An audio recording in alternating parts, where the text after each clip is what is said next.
On the afternoon of November 24, 1971, as autumn's chill began settling over the Pacific Northwest, an unassuming man in a dark business suit stepped into Portland International Airport. Under the alias Dan Cooper, he purchased a one-way ticket on Northwest Orient Airlines Flight 305, a short flight destined for Seattle.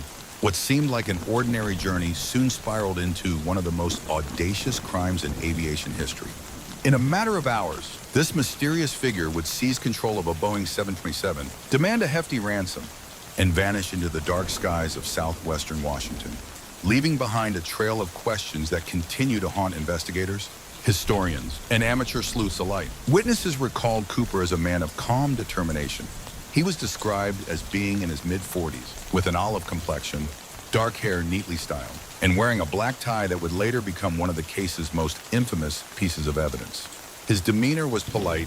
He ordered a bourbon and soda, lit a cigarette, and settled into his seat in the rear of the aircraft, all while concealing an extraordinary secret. In an era when airline hijackings were becoming unsettlingly frequent, Cooper's quiet confidence and calculated demands set him apart. Shortly after takeoff, Cooper discreetly passed a note to a flight attendant, Florence Schaffner. Initially dismissed as perhaps an innocuous, if odd, message, the note soon revealed its deadly intent. "Miss, you better look at that note.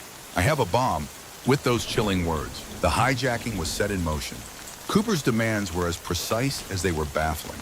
He required $200 in unmarked $20 bills and 4 parachutes, 2 primary and 2 reserves. The latter request, many later theorized, was designed to force authorities into supplying fully functional equipment under the assumption that he might compel a hostage to jump with him. By insisting on multiple parachutes, Cooper cleverly reduced the chance that he would be given sabotage gear. When the plane landed at Seattle-Tacoma International Airport, the ransom and parachutes were assembled while the passengers were held in limbo. In an almost surreal sequence, Cooper released all 36 passengers in exchange for his demands, but ordered that at least a few members of the flight crew, those who he believed could carry out his further instructions, remain on board. With the money safely in his possession and the plane refueled for another leg of its journey, Cooper laid out his next order. He instructed the pilots to fly toward Mexico City at a low altitude, at a speed just high enough to keep the aircraft airborne, but slow enough for his daring exit. Perhaps the most astonishing moment of that fateful day came when, as the plane cruised at an altitude of roughly 10 kilometers, 1,000 feet over southwestern Washington, Cooper did the unthinkable. He ordered that the aft stairway be lowered, a unique feature of the Boeing 727 that allowed the rear exit to be opened in flight. In a display of audacity and meticulous planning, Cooper then jumped into the stormy night with the ransom money tied to his body. The conditions were far from ideal. A dark, rain-soaked night with sub-zero wind chills and turbulent air currents. And yet, in that single, heart-stopping moment, the hijacker vanished without a trace. No one on board witnessed his final moments. Only Tina Mucklow, one of the flight attendants who had remained with him in the cabin, later recalled the final exchange. A muted farewell as she pleaded with him not to lower the stairs, only to see a warning light flash indicating that the door was open. In the ensuing chaos, Cooper had made his leap, and he was never seen again. In the decades following the hijacking, the mystery of D. Cooper has been pieced together from scattered evidence and the fragmented memories of those who witnessed that surreal day. One of the most iconic remnants was the black clip-on tie that Cooper had removed from his collar before his jump. Over the year, forensic scientists have examined the tie for traces of DNA and microscopic particles. Some studies hinted that rare elements such as titanium, cerium, and strontium compounds were present on the fabrics, suggesting a possible link to the aerospace or metalworking industries. Though these findings have not led to a definitive identification, they remain a tantalizing piece of the puzzle. Another critical clue came in 1980, when an 8-year-old boy named Brian Ingram discovered 3 deteriorated bundles of $20 bills along the banks of the Columbia River near Tinnabar, Washington. The serial numbers on these bills matched those of the ransom money paid to Cooper. This find reignited interest in the case, fueling theories about how the money might have washed downstream from the jump zone. Despite extensive searches and even dredging operations along the river, no additional trace of Cooper's loot or the hijacker himself was ever found. Among the gear supplied to Cooper were the 4 parachutes he had demanded. However, of these, only 2 were recovered when the plane landed in Reno, Nevada. After Cooper's jump, one of the reserve chutes was found to be a dummy, a training chute sewn shut to prevent accidental deployment. which has led some experts to speculate that Cooper, though knowledgeable, may not have been an expert skydiver. This detail has further stoked debates among investigators. Was Cooper a seasoned military paratrooper, or merely an amateur with a risky idea? The jury remains out. The FBI's investigation into the D.B. Cooper case was one of the most exhaustive in the agency's history. Codenamed Norjack Northwest Hijacking. The investigation saw more than 800 suspects scrutinized over the ensuing years. Agents combed through eyewitness testimonies, gathered physical evidence from the airplane, and even attempted to recreate the jump conditions in an effort to determine whether the hijacker could have survived the leap. FBI agents meticulously collected every trace of evidence, from latent fingerprints in cigarette butts to the unique composition of Cooper's tie. Despite their efforts, however, the case soon turned into a labyrinth of dead ends. In 1970, as the statute of limitations loomed, a federal grand jury indicted a John Doe, also known as Dan Cooper, to keep the case on the books. But no one was ever brought to trial. By 2016, the FBI declared the case inactive, stating that the resources needed to investigate it further were better allocated elsewhere. Yet, the case never truly left the public consciousness. Over the years, numerous documentaries, books, and even a television series have revisited the mystery, each offering new theories and speculations about Cooper's identity and fate. Almost as legendary as the hijacking itself are the myriad theories about who detains Cooper really was and what ultimately became of him. Over the decades, names like Richard McCoy Jr., a man involved in a nearly identical hijacking in 1972, have risen to prominence. McCoy's criminal exploits, his daring escape from prison and subsequent death in a shootout, made him a prime suspect in the eyes of many amateur detectives. In recent years, McCoy's children have come forward, claiming that their late father was, in fact, the infamous hijacker. They assert that a modified military surplus parachute found in their mother's storage might be the very rig used by Cooper on that fateful night. Aviation YouTuber Dan Grader and other independent investigators have given weight to this theory, urging the FBI to re-examine evidence with fresh eyes and modern technology. Other theories propose that Cooper was a disgruntled employee with intimate knowledge of the Boeing 727's unique features. His specific instructions, flying at a low altitude, maintaining a particular airspeed, and keeping the cabin unpressurized, suggest a familiarity with the aircraft that goes beyond that of a mere amateur. Some even speculate that Cooper could have been a former military paratrooper, someone who knew the perils of jumping into the wilderness in less than ideal conditions. Yet, despite these tantalizing leads, no theory has managed to definitively pin down his identity. There are also more outlandish ideas that have found a following among conspiracy theorists. Some have posited that Cooper was not a man at all, but a composite character invented by the media. Others suggest that he might have been aided by an accomplice on the ground, someone who helped him escape into a network of underground safe houses.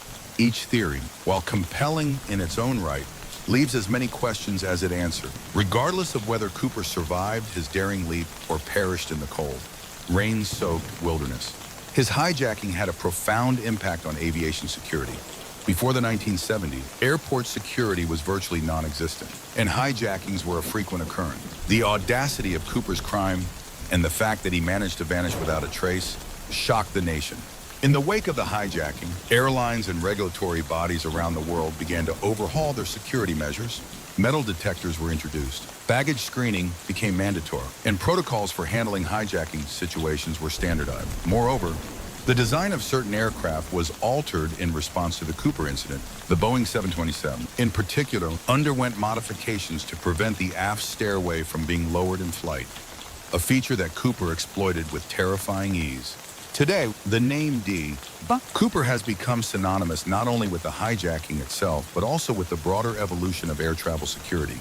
His case serves as a stark reminder of a time when the skies were far less secure and the threat of hijacking was all too real. Over the past 5 decades, the myth of Cooper has grown into a cultural phenomenon. To some, he is a folk hero, a man who pulled off the perfect crime and escape the long arm of the law. To others, he is a cautionary tale, a reminder of the vulnerabilities that once plagued the aviation industry. Books, documentaries, and even a feature film have been made about Cooper's exploit. His story has inspired countless conspiracy theories and has been the subject of endless debate among historians, criminologists, and amateur sleuths. Every November, on the anniversary of the hijacking, Enthusiasts gather at memorial events and CooperCon conventions to discuss new evidence, swap theories, and commemorate the enigmatic figure who forever changed the course of aviation history. For many, the enduring appeal of D. Cooper lies in the mystery itself, the knowledge that after all these years, we still do not know who he was, why he did what he did, or even if he survived his fateful jump. The scant evidence left behind, a crumpled tie, fragments of money, and a few parachutes, has only deepened the allure of his legend. In recent months, fresh developments have stirred the already murky waters of the D. Cooper case. Independent investigators and amateur sleuths continue to unearth clues, and new technologies in DNA analysis and forensic science promise to shed additional light on the case. One of the most compelling recent breakthroughs comes from the family of Richard McCoy Jr., a man who was long suspected by some to be the elusive hijacker. McCoy, who orchestrated a similar hijacking in 1972 and later died in a shootout with law enforcement, has now been thrust back into the spotlight. His children, Shantae and Rick McCoy III, have come forward with startling claims that their father was, in fact, Cooper. According to multiple reports, they discovered a modified military surplus parachute rig in their deceased mother's storage, a rig that they believe matches the one Cooper used during his hijacking. A well-known aviation YouTuber and independent investigator, Dan Gritter, has been working closely with the McCoy family. Gritter, who has spent years analyzing the minutiae of the hijacking, described the parachute as literally 1 in a billion. Following his discovery, the FBI reportedly contacted Gritter and the McCoy family in 2023, taking possession of the parachute, a harness, and a skydiving logbook that appears to align with the timeline of the hijacking. The prospect of establishing a DNA link between the material found on Cooper's discarded tie and samples provided by the McCoy family has also raised hopes of finally nailing down his identity. While the FBI has yet to publicly confirm any breakthrough and continues to maintain that the case is officially closed, these new clues have reinvigorated public interest and spurred renewed debate among experts. Beyond the technical details and forensic analyses, the Cooper hijacking is a story of human drama. The passengers on Flight 305 experienced an ordeal that few could ever imagine. Imagine sitting in your seat, sipping a bourbon and soda, when suddenly a man beside you reveals he holds a bomb. The uncertainty, the fear, and the surreal calm of a hijacker who speaks in a measured tone, all of these elements combine to create a moment frozen in time, a moment that continues to haunt those who lived through it. For flight attendant Florence Schaffner and Tina Mucklow, who were forced to navigate this terrifying situation, the memories remain vivid. Their accounts have provided critical insight into Cooper's behavior, his meticulous nature, and his chilling calm. These eyewitness testimonies are among the few direct links we have to the man who vanished so mysteriously. In interviews spanning decades, both women have recalled Cooper's polite, almost courteous demeanor, even as he issued life-and-death demands. Yet, the calm facade belied the gravity of the situation, a duality that has only added layers to the legend of D. Cooper. The hijacking of Flight 305 was a watershed moment in aviation history. It forced airlines, regulatory bodies, and governments to confront the vulnerabilities in the system, and it set in motion a series of changes that have shaped air travel as we know it today. From enhanced security protocols and passenger screening to the physical modifications of aircraft, the legacy of D. Cooper is seen in every corner of modern aviation. Yet, for all the improvements the mystery of Cooper endured, his case is the only unsolved hijacking of a commercial airliner in history. Over 50 years later, despite advances in forensic science and the persistent efforts of law enforcement, Cooper's identity remains an enigma. This enduring mystery serves as a reminder that even in an age of digital surveillance and technological prowess, some secrets of the past refuse to be unearthed. For many, the enduring fascination with D. Cooper is not just about solving a cold case, it is about the romance of the outlaw, the allure of the unknown, and the human desire for a great mystery. In a world that is increasingly transparent and data-driven, the myth of D. Cooper offers a glimpse into a time when the skies held secrets, and one man's leap into the darkness continues to captivate our imaginations. With recent developments suggesting that new evidence may finally break the case open, there is cautious optimism among investigators and independent researchers alike. The possibility of matching DNA from Cooper's tie with samples provided by the McCoy family, combined with the re-examination of other physical evidence such as the parachutes and the ransom money, has breathed new life into this decades-old mystery. While the FBI has not yet made any public statements regarding these new developments, the fact that independent investigators and even some family members of a prime suspect are now coming forward is a significant shift. Whether Cooper survived his fatal jump or perished in the unforgiving wilderness remains unknown.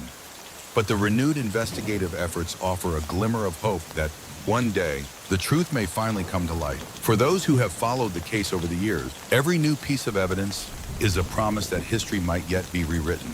As technology advances and forensic methods become even more sophisticated, the elusive threads that have long tied together the tapestry of D. But Cooper's crime may finally unravel more than 5 decades after he leapt from a Boeing 727 into the stormy night D. But Cooper remains an enigma, a ghost who has haunted the annals of American crime. His daring escape, his carefully crafted demand, and the almost poetic uncertainty surrounding his fate have cemented his status as a modern folk hero for some and a cautionary tale for others. The story of D. Cooper is not merely a chronicle of a hijacking. It is a saga that encapsulates the spirit of an era, a time when air travel was new and unregulated, when security measures were nascent, and when one man's audacity could upend an entire industry. His case has inspired countless books, films, and investigations, each attempting to piece together the puzzle of his identity and destiny. Today, as new evidence surfaces and as independent investigators push the boundaries of what is possible, there is a renewed sense of possibility that the mystery of D. Cooper may one day be solved, whether through forensic breakthroughs, renewed FBI efforts, or the persistence of amateur sleuth. The legacy of this mysterious hijacker continues to evolve.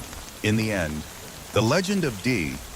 Cooper endures not just because of the unanswered questions he left behind, but because he symbolizes the eternal allure of the unknown.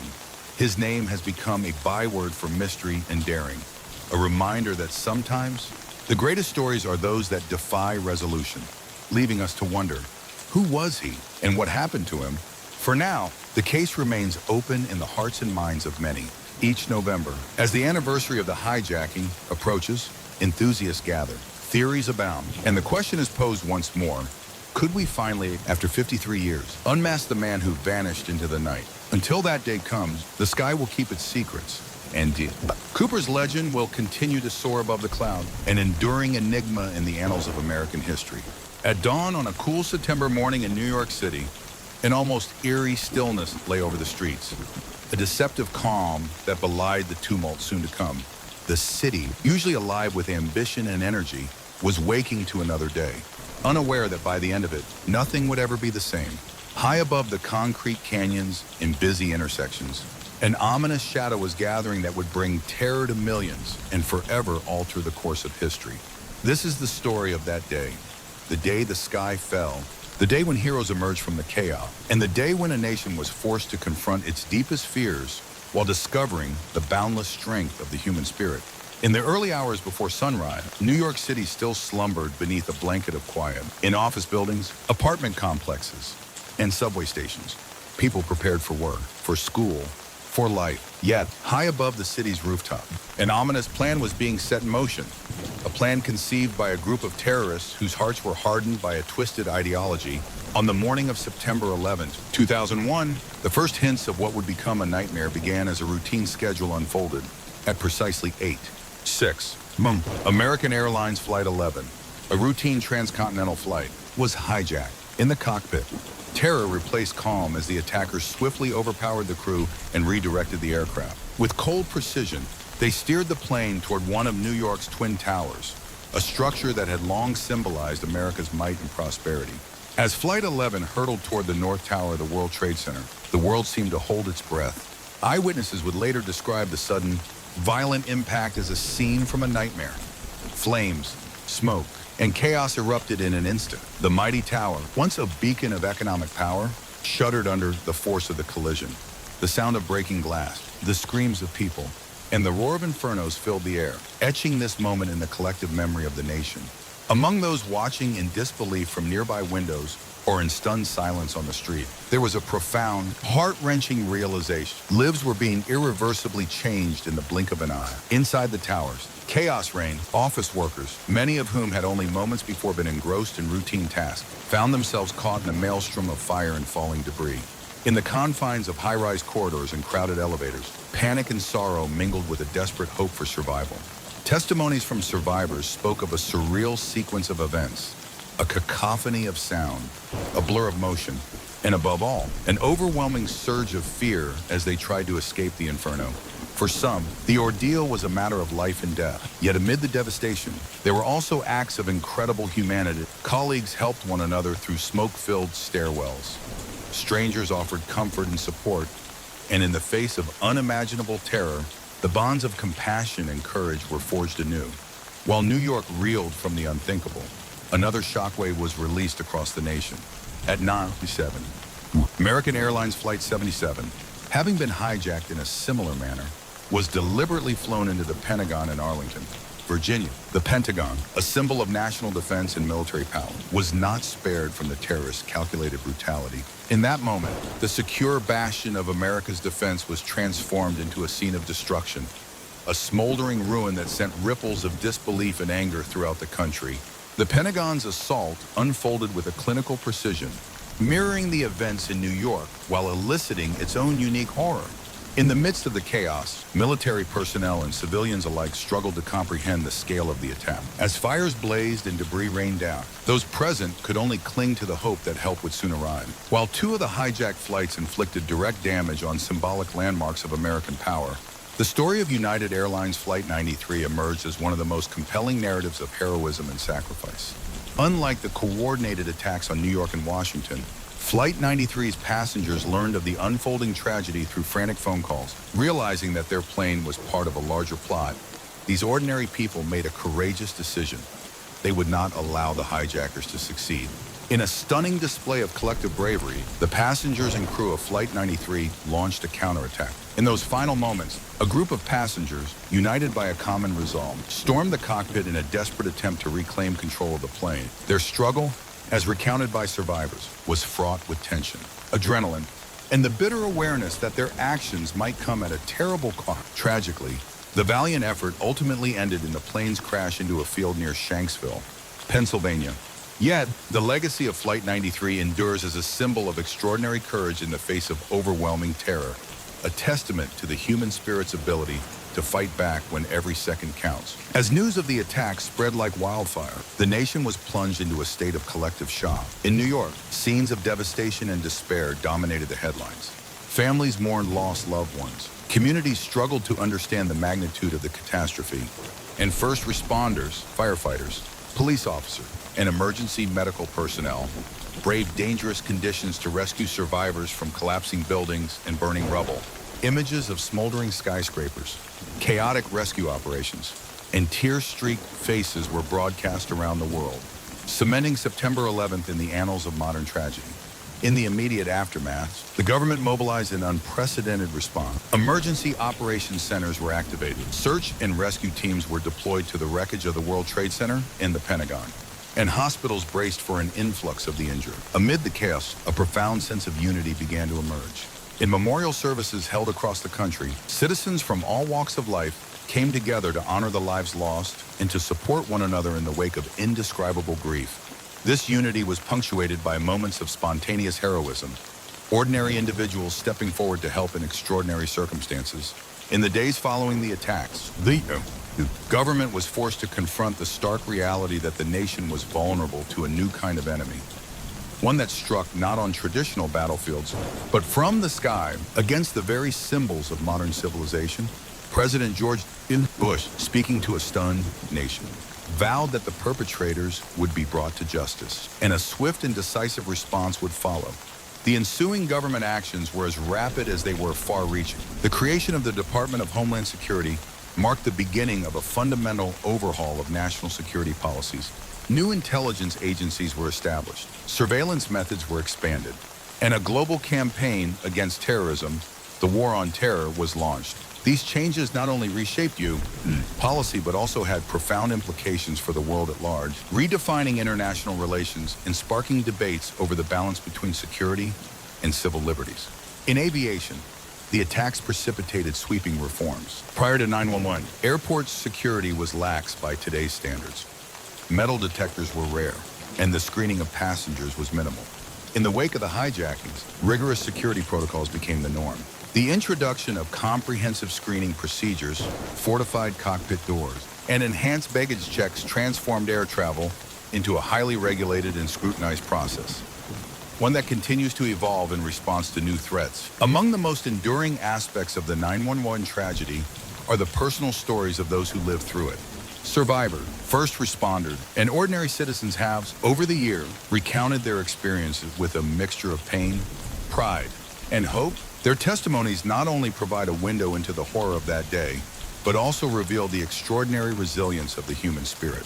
One such account comes from a firefighter who rushed into the burning towers, aware that every second could mean the difference between life and death. He recalled the intense heat, the choking smoke, and the sound of collapsing floors, yet also spoke of the determination that drove him to save as many lives as possible, even as his own strength waned. His story, like many others, is a powerful reminder of the sacrifices made that day. Similarly, survivors from Flight 93 speak of the surreal mixture of fear and determination that characterized their final moments. One passenger described the scene as if time had slowed, each heartbeat echoing in the silence of a doomed plane. In that moment of collective defiance, when every individual chose to fight rather than surrender, there emerged an unspoken bond, a testament to human courage that continues to inspire. The immediate aftermath of 9/11 was a period of profound national mourning. As the full scope of the devastation became known, memorials and vigils were held in cities across America.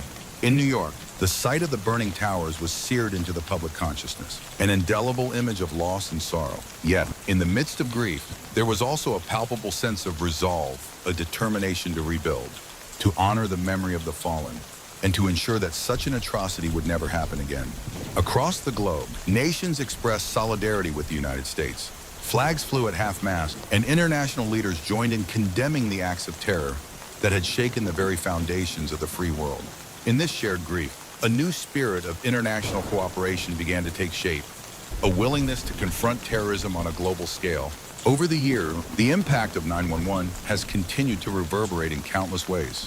The War on Terror, launched in its immediate aftermath, has reshaped global politics and security strategies.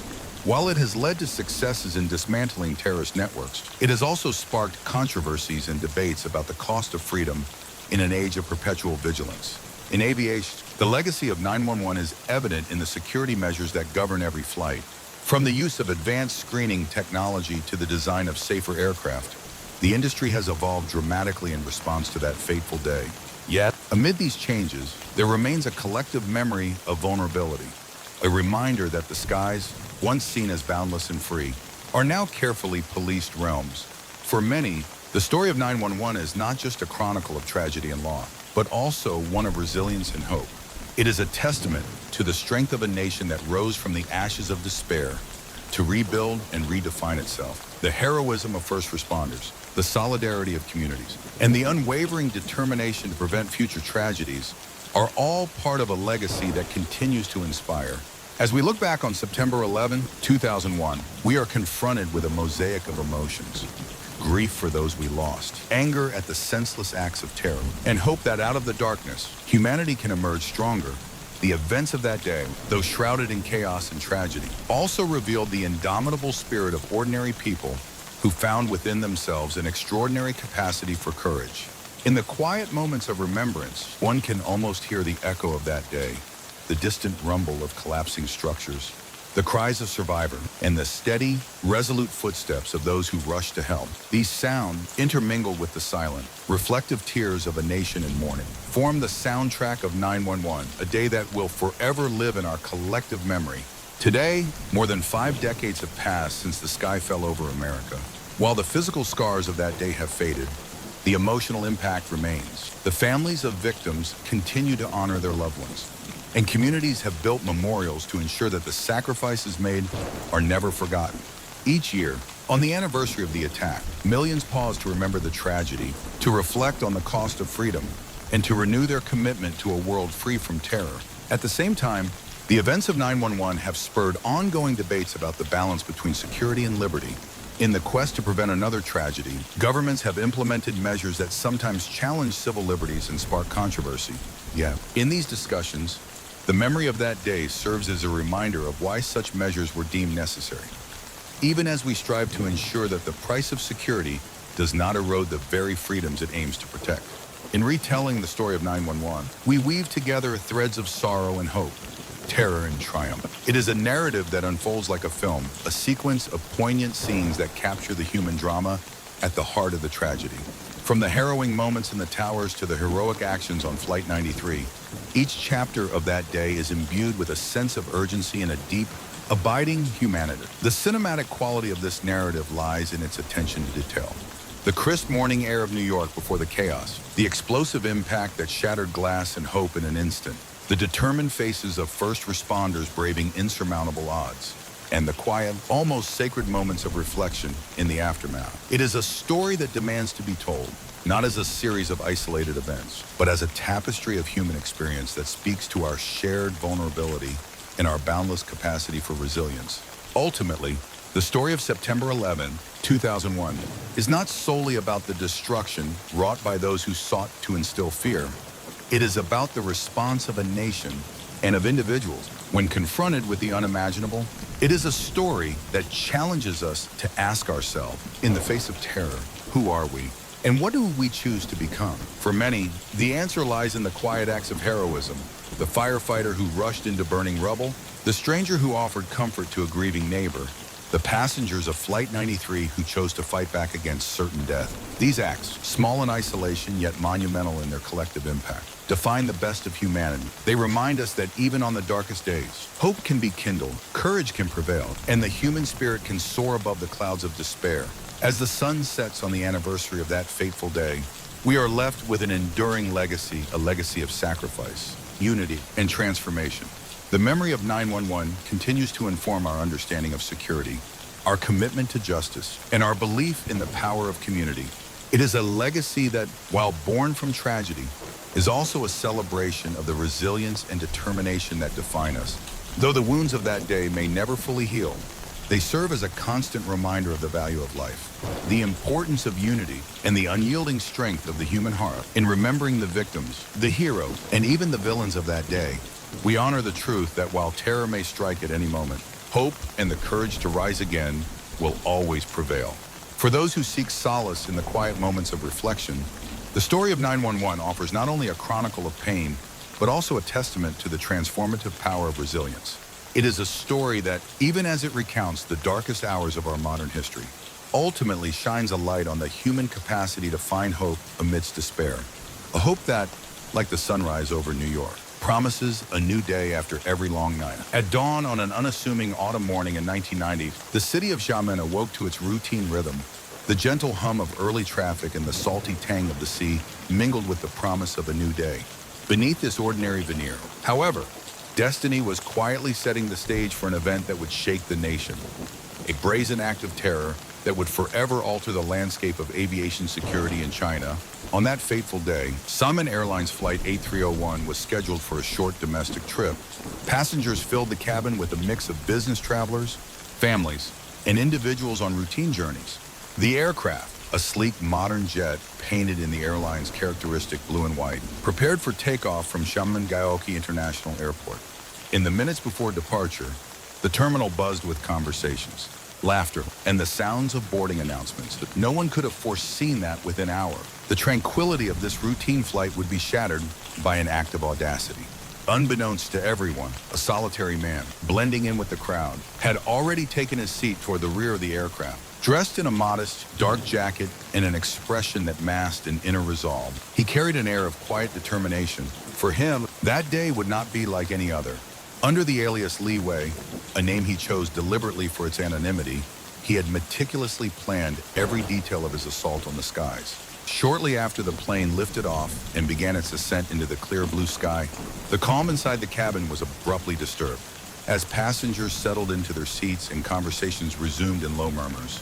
Leeway discreetly slipped a folded note to a young flight attendant. Initially, the note appeared innocuous, a mere message of request or perhaps a personal note. But within moments, a chill spread as the attendant's eyes widened. The note read in stark, deliberate characters, "I have a bomb. Do not interfere." A hush fell over the cabin. In an instant, the mundane chatter ceased, replaced by a suffocating silence. The flight attendants, trained for routine operations, now found themselves thrust into a nightmare scenario. The hijacker's voice, calm and measured yet laced with unmistakable menace, echoed softly over the intercom as he reiterated his demands. He insisted on a sum of 2 million yuan in cash and 4 parachutes, 2 primary and 2 reserves, explaining that he intended to make his escape in a way that would ensure no one could trace his identity. Within minutes of the initial shock, panic began to ripple through the cabin. Yet even as fear gripped the passengers, there was an air of surreal calm in the face of terror. Leeway maintained his composure throughout the ordeal, speaking in a measured tone that belied the gravity of his threat. He calmly informed the crew that his demands were non-negotiable and that any attempt to thwart him would have dire consequences. Inside the cockpit, the pilots were forced to confront a reality they had only heard of in training scenarios. The hijackers' precise instructions were relayed with a chilling clarity. Once the aircraft landed, the ransom was to be delivered, and only then would he consider releasing the passengers. For the hijacker, the request for 4 parachutes was a masterstroke, a psychological ploy designed to force the authorities into providing equipment that was beyond compromise, ensuring that no sabotage gear would jeopardize his planned escape. At Xiamen, emergency protocols were set into motion. The airline security team and local police, though initially unprepared for a hijacking of such brazen style, quickly mobilized. Local authorities were briefed, and an urgent call went out to a nearby military base for assistance. In a city where crime was rare and security tight, the news of the hijacking sent shockwaves through every community. After what felt like an eternity suspended in the eerie silence of the cabin, the aircraft finally touched down at a remote, secured section of Xiamen Airport. Outside, a growing contingent of police, military personnel, and crisis negotiators assembled in a tight perimeter. Inside the cabin, the atmosphere was thick with apprehension. The hijackers' demand was simple: deliver the money and parachutes, and allow the safe release of the passengers. In the airport's dimly lit control center, negotiators worked frantically. Every second counted as they scrambled to verify the demands and arrange for the safe passage of the passengers. Witnesses later recalled that the ground team moved with a deliberate urgency, a mix of professional efficiency and palpable anxiety in an extraordinary display of coordination. The ransom money was quickly gathered, and the required parachutes, each examined meticulously by experts, were prepared. Through tense negotiations, Leeway, ever the enigma, issued a final set of instructions. Once the exchange was complete, he would demand that the aircraft be refueled and set on a new course. With the ransom money securely loaded into a specially prepared container and the parachutes arranged as per the hijackers' demands, the passengers were released. Relief mingled with lingering fear as families embraced, and a collective sigh of relief spread among those who had narrowly escaped a horrific fate. But for Leeway, the ordeal was far from over. Remaining on board were a select group of crew members, pilots, a flight engineer, and 2 flight attendants who had been instructed to accompany him. In the cockpit, the tension was palpable as the crew took over the reins once more. Under the hijackers' exacting directions, the plane was refueled and prepared to take off again. This time, however, the flight was destined not for Xiamen, but for a new, ambiguous target, one that Leeway would use as the stage for his final, breathtaking act. As the engines roared back to life, the aircraft soared into the skies with a newfound urgency. In the silence of the reactivated cabin, every passenger and crew member was acutely aware that they were witnessing history, a moment fraught with uncertainty, where the line between order and chaos was razor thin. High above the rugged terrain of southeastern Fujian, the aircraft flew steadily under Leeway's unyielding command. The hijackers' instructions were clear: maintain a low altitude, reduce speed to a minimum safe margin, and keep the cabin unpressurized. These conditions, he explained, were necessary for his intended escape, a plan that would see him exit the aircraft and vanish into the obscurity of the countryside. In a scene that would later be described as both cinematic and surreal, the rear door of the aircraft was lowered. As the door swung open, A rush of cold air filled the cabin, and the hijacker's silhouette was briefly visible against the open expanse of the sky. The tension reached its zenith as Li Wei secured the ransom money to his body and stepped toward the open doorway. With a final, composed glance back at the cabin, a silent farewell to the chaos he had wrought, he leapt into the unknown. Eyewitnesses on the ground recalled seeing the aircraft's tail section silhouetted against the gathering storm, as if bearing witness to a single, daring leap of faith. The plane continued its flight toward its prearranged destination, while the hijacker's fate was left suspended in the vastness of the sky. A moment of audacity that would echo in the annals of aviation history. When the news broke that Li Wei had vanished from the aircraft, the shock was immediate and profound. In Xiamen and across China, television screens flickered with images of the hijacked aircraft and the empty seats left behind. For days, news reports detailed the unfolding investigation, intense interviews with surviving crew members, the grim determination of law enforcement, and the eerie silence that followed the hijacker's disappearance. The authorities, still reeling from the audacity of the act, launched a full-scale investigation. In the days that followed, experts scoured the aircraft for any clues that might have been left behind. A stray fingerprint, a scrap of fabric, or any evidence that could reveal the identity of the mysterious man. The ransom money was secured as evidence, and the parachutes were meticulously examined for any signs of tampering or unique modifications. Government officials issued stern declarations that such acts of terror would not go unpunished, vowing that every resource would be marshaled to bring the perpetrator to justice. Yet, even as the investigation unfolded, there was an undercurrent of disbelief. In a country where hijackings were virtually unheard of, Li Wei's bold escape defied conventional expectations and left a trail of unanswered questions. In the months that followed the hijacking, the voices of those who experienced the ordeal firsthand emerged as some of the most poignant reflections of that day. Among them was Li Xiamen, a flight attendant who had been on duty during the incident. With tears still glistening in her eyes, she recounted the moment she realized that her life had changed forever. "I remember holding that note in trembling hands," Li recalled. "At first, I thought it was a mistake, perhaps a prank, but when I heard the steady, unwavering tone in his voice, I knew that our lives were in danger." Her voice, soft yet resolute, captured the enormity of the moment, a blend of terror and an almost inexplicable calm that pervaded the cabin even as chaos loomed. Another testimony came from Zhang Wei, a passenger who had been returning home after a business trip. He spoke of the surreal sequence of events. "One moment, I was sitting in my seat, reading a magazine. The next, I heard the command in a voice that was both calm and chilling. When I looked out the window and saw the open door, my heart stopped. I knew that nothing would ever be the same again." These personal recollections, filled with raw emotion and vivid imagery, became a crucial part of the investigation. They painted a picture not just of an act of terror, but of a human drama, of ordinary people thrust into extraordinary circumstances, and of the quiet heroism that emerged even amid the most frightening moments. In the immediate aftermath of the hijacking, the Chinese government was forced to confront the unsettling reality that no system was immune to terror. The incident sent shockwaves through the nation's leadership and the global aviation community alike. High-level meetings were convened, and emergency protocols were reviewed and revised at a pace never seen before. President Li, a pseudonym for the leader at that time, addressed the nation in a somber, resolute tone, promising that such an act would be met with swift and uncompromising justice. "We will not allow this darkness to prevail," he declared in a televised address that resonated with both anger and a deep sense of national mourning. Within weeks, the government launched a comprehensive review of aviation security protocols. Airports across China began implementing measures that, until then, had been considered unnecessary. Metal detectors, rigorous baggage screening, and enhanced cockpit security became standard practice. The hijacking of Flight 8301, despite its singular nature, became a catalyst for sweeping changes in how air travel was secured, a transformation that continues to shape the industry to this day. In the long term, the incident spurred the creation of dedicated counterterrorism units and led to a rethinking of emergency response strategies not only in China but around the world. International aviation authorities, alarmed by the vulnerability exposed by the hijacking, adopted stricter security measures and collaborated more closely on intelligence sharing.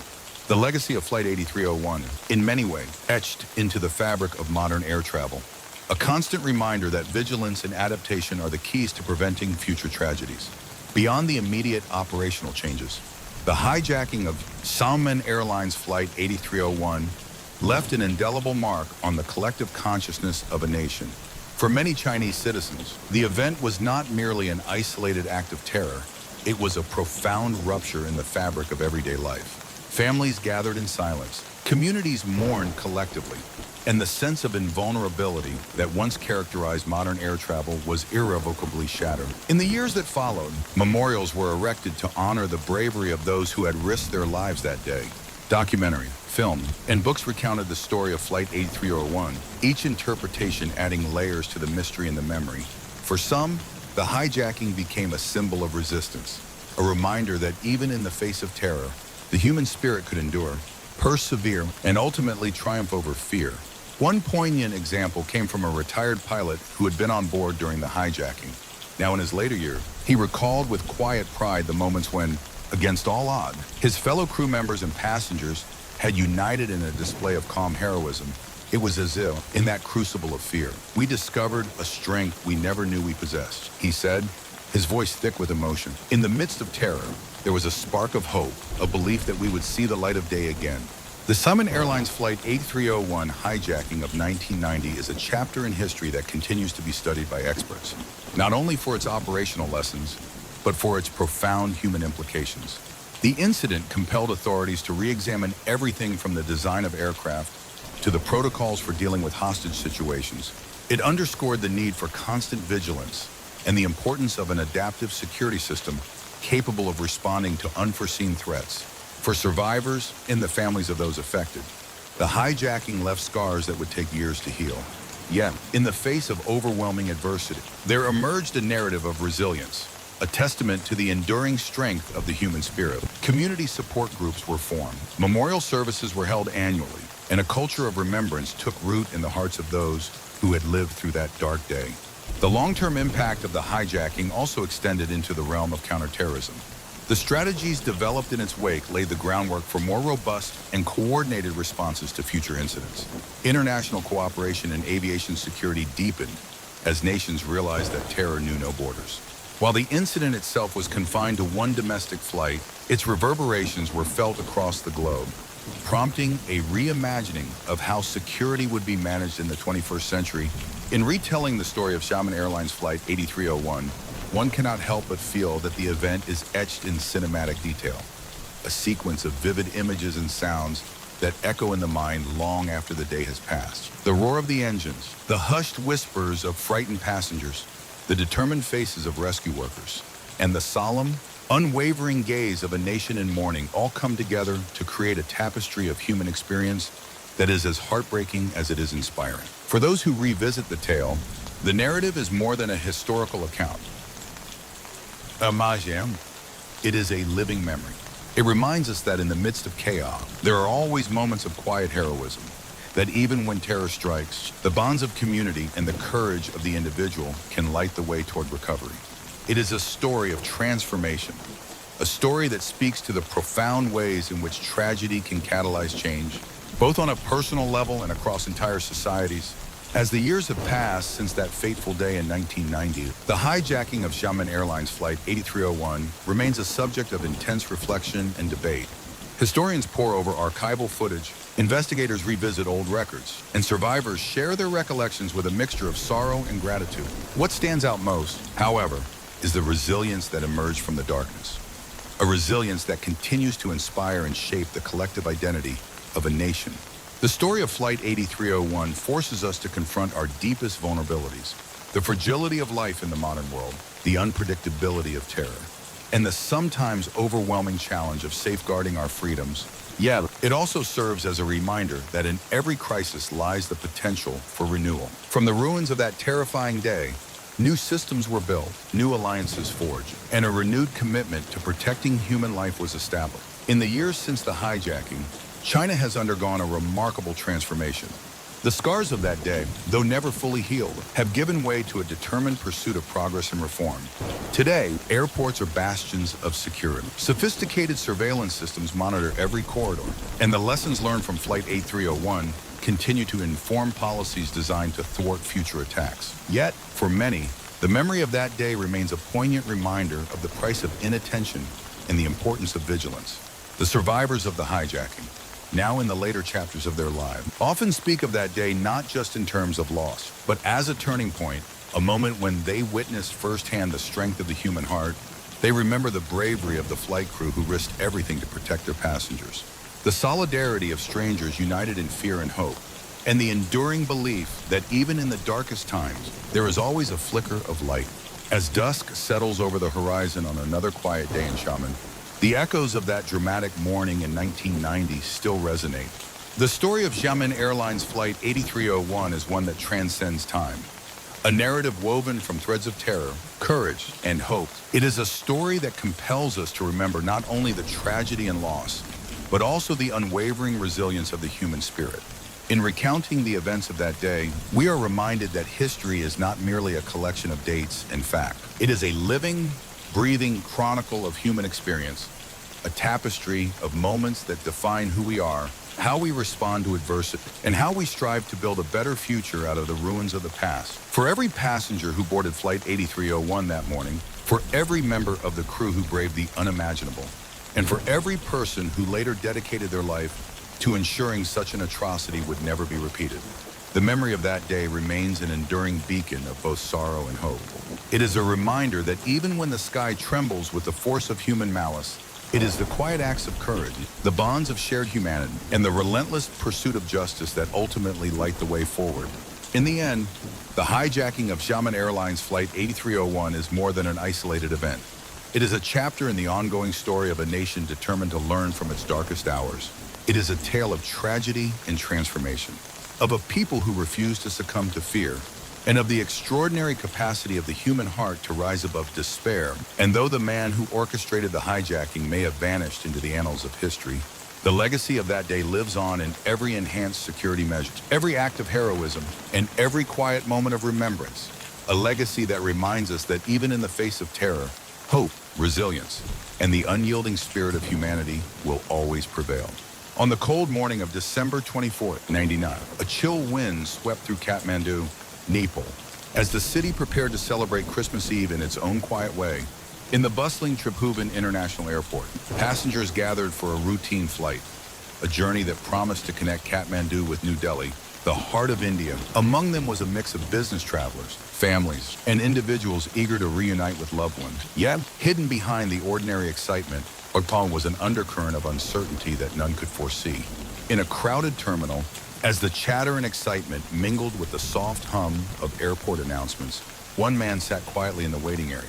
His eyes, dark and steady, betrayed no hint of the storm he was about to unleash. Under the alias Amar Singh, he blended in seamlessly with the crowd. Little did anyone know that within a matter of hours, the skies would bear witness to a dramatic act of terror, an act that would etch December 1999 into the annals of history as a day of fear, sacrifice, and ultimately, a transformation in national security. Indian Airlines Flight 814 was scheduled for a short domestic journey from Kathmandu to New Delhi. The aircraft, a well-maintained jet emblazoned in the airline's signature blue and white, rolled down the runway under clear skies as it ascended gracefully into the Himalayan air. The passengers settled into their seats. Conversations resumed. Children played with small toys, and the anticipation of arrival brought a fleeting sense of normalcy. For most, it was just another flight. For one man, it was the beginning of a carefully orchestrated plan. Shortly after the plane reached cruising altitude, the atmosphere in the cabin shifted subtly. Without warning, a group of armed men, later identified as 5 hijackers, emerged from the shadows. They moved with a cold, calculated precision, overpowering the flight attendants and crew before many could react. Within minutes, the passengers were subdued, their faces etched with terror and disbelief as the hijackers' voices, calm and unyielding, announced their demands. In a tone that was both measured and chilling, the hijackers laid out their conditions. They demanded the immediate delivery of 2 million yuan in cash. The equivalent value in Indian rupees was specified by negotiators, along with 4 parachutes, 2 primary and 2 reserve. Their rationale was as much psychological as it was tactical. By insisting on multiple parachutes, they sought to ensure that the authorities would not sabotage the equipment, for fear that the hijackers might compel a hostage to jump with them. Inside the cabin, time seemed to stretch as the shock of the situation sunk in. Passengers huddled together, eyes wide with fear, while the crew, trained in crisis protocols yet unaccustomed to such brazen terror, tried desperately to maintain order. Amid the stifling tension, one young flight attendant, Mira, recalled how her hands trembled as she clutched the phone. It felt like the world had stopped. She would later say, her voice barely above a whisper. The hijackers, led by a man whose steely gaze left little room for doubt, demanded complete obedience. Any sign of resistance, they warned, would be met with lethal force. The flight, now under the grim control of its new masters, was diverted from its intended course. As the aircraft neared the outskirts of New Delhi, the skies darkened with an approaching storm, a fitting backdrop for an unfolding tragedy. The Indian authorities, alerted by frantic calls from the cabin, mobilized quickly. A cadre of police, special forces, and crisis negotiators converged on the airport, their faces set with determination, despite the deep concern etched in every line. At a secluded section of Indira Gandhi International Airport, the plane finally touched down under heavy security. Outside, a tightly cordoned perimeter had been established. Government officials, along with military and law enforcement personnel, huddled together in a war room to coordinate their next move. The stakes were unimaginably high, not just the lives of the hostages, but also the very sense of national security. Inside the aircraft, the atmosphere was thick with apprehension. The hijackers, unsatisfied with the slow pace of the exchange, reiterated their demands with unwavering calm. They insisted that no one was to leave the plane until their conditions were met. The negotiator, working against the clock and the mounting pressure from an anxious public, managed to secure the ransom money and parachutes within a few agonizing hours. Each bundle of cash was carefully verified, each parachute examined for integrity. Every moment seemed to stretch into eternity. After what felt like a lifetime suspended in uncertainty, the time came for a critical turning point. With the ransom money and parachutes arranged, the hijackers ordered the release of all the passengers. Relief washed over the cabin as families embraced and whispered prayers of gratitude. Yet, the sense of relief was tempered by the knowledge that the ordeal was far from over. The hijackers, led by their inscrutable leader, now issued a new command. The aircraft must be refueled and prepared for a new course, one that would carry them away from India, deep into uncharted territory. In the cockpit, the pilots exchanged anxious glances as they followed the hijackers' precise instructions. The aircraft, now laden with a heavy mix of relief and trepidation, taxied to a remote refueling area. The ground teams, under the watchful eyes of military commanders and government officials, worked with rapid efficiency. As the plane was refueled, negotiators continued to speak with the hijackers, trying to glean any hint of their ultimate plan. Once refueled, the aircraft resumed its flight. This time, however, the path was not directed toward New Delhi. Under strict orders, the plane veered off course, heading toward the rugged, politically volatile landscape of Afghanistan. The destination was Kandahar, a city that, at the time, was under the control of the Taliban and known as a haven for extremist elements. The decision sent shockwaves through India and the international community alike. For the hostages and remaining crew, the realization that they were hurtling toward a foreign, uncertain land was terrifying. In the cabin, silence reigned as every soul contemplated the implications of the new course. In a series of hushed, nearly inaudible exchanges, the pilots expressed their concerns to one another. Yet, they remained resolute, bound by a duty that transcended fear, a commitment to the lives entrusted to them, even as every instrument on the plane seemed to mark the passage toward an unknown fate. As the aircraft entered the airspace over Afghanistan, the hijackers' true intentions began to take shape. In Kandahar, the hijackers had arranged a series of negotiations with representatives from the Afghan government.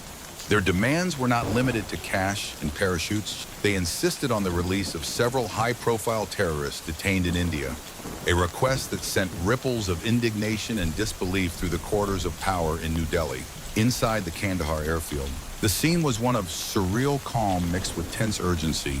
The hijackers, now in a foreign land, sat with their hostages in a makeshift command center, a space transformed into a battleground of words and wills. Government officials from India, desperate to secure the safe release of their citizens, were forced to negotiate under terms that challenged both national pride and international norms.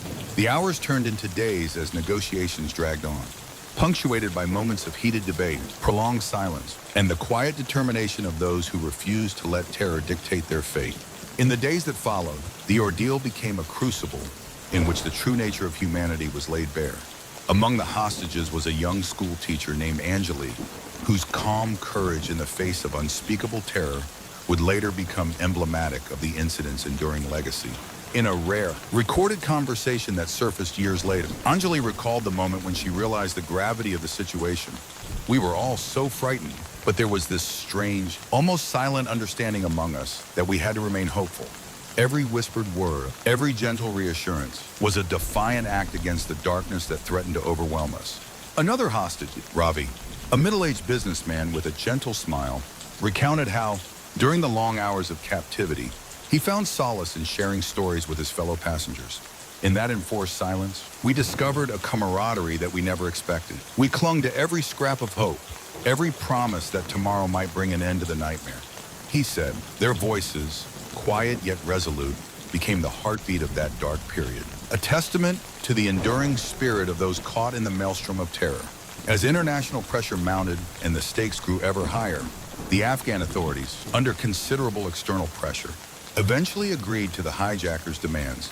In exchange for the safe release of the hostages, the Indian government was forced to consider the unthinkable, the liberation of several imprisoned militants whose names would forever be synonymous with extremism.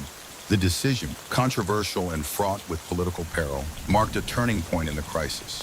In Kandahar, as the negotiations reached their climax, a palpable mix of relief and sorrow filled the air. One by one, the hostages were released into the custody of local security forces, their faces a mirror of the harrowing experiences they had endured. For many, the moment of freedom was bittersweet, a liberation that came at the price of a national compromise that would spark debate for years to come. When the final hostages stepped off the plane and into the guarded compound in Kandahar, a wave of relief swept over India. Yet, beneath that relief lay a deep and enduring sense of betrayal and vulnerability. The hijacking of Flight 814 had shaken the foundations of Indian aviation security and had forced the nation to confront the harsh reality of terrorism in its midst. Back in India, the political fallout was immediate and profound. The decision to release the militants in exchange for the hostages sparked fierce criticism both at home and abroad. Parliament was set abuzz with heated debates, and the nation grappled with the question of how best to safeguard its citizens while upholding the principles of justice. In the days that followed, headlines blared with conflicting accounts. Stories of heroism and tragedy intermingled with the bitter taste of political compromise. The Indian government, in a bid to restore public confidence, launched an extensive review of its security protocols. New measures were rapidly introduced at airports, and intelligence agencies were restructured to ensure that such a breach of national security would never happen again. The hijacking had exposed glaring vulnerabilities, not just in aviation, but in the very fabric of national defense, and set the stage for a long and arduous battle against terrorism. In the years that followed the Flight 814 crisis, India embarked on a journey of profound transformation. The traumatic events of December 1999 served as a catalyst for sweeping reforms in counterterrorism strategy and aviation security. Airports became fortresses of technology and vigilance, with sophisticated screening processes and heightened surveillance becoming the norm. The government, determined to reclaim its sense of security, invested heavily in intelligence gathering and international cooperation. The hijacking not only reshaped the policies within India, but also had ripple effects across the region and the world. As global leaders watched the unfolding crisis, the incident spurred an international dialogue on counterterrorism. Alliances were forged, and new frameworks for intelligence sharing were developed. Efforts that continue to influence security strategies to this day. Yet, amid the political and security recalibrations, there remained a human story, a narrative of loss, resilience, and the unyielding pursuit of hope. For the survivors of Flight 814 and the families of those who suffered, the events of that December became a deeply personal tragedy. The scars of the ordeal were not merely physical. They were etched into the hearts and minds of those who lived through it. Among the many voices that emerged from the crisis was that of Mira, the young flight attendant whose steady hands and compassionate words helped soothe terrified passengers during the hijacking. Years later, in a quiet interview, Mira recalled the surreal mixture of terror and hope that had defined that day. I remember looking into the eyes of our passengers and seeing not just fear, but an incredible strength. We clung to each other as if our lives depended on it, because in that moment, they truly did. Her words resonated as a testament to the quiet courage of everyday heroes. Similarly, Ravi's account of the hostage period became a beacon of resilience. There was a time when we felt completely trapped, he said, his voice soft yet resolute. But in that darkness, we discovered an inner light, a determination that no act of terror could extinguish. Even as we endured unspeakable hardship, we found hope in our shared humanity. Robbie's recollection, marked by both sorrow and pride, underscored the deep personal cost of the crisis, while also highlighting the extraordinary capacity for solidarity in the face of unimaginable fear.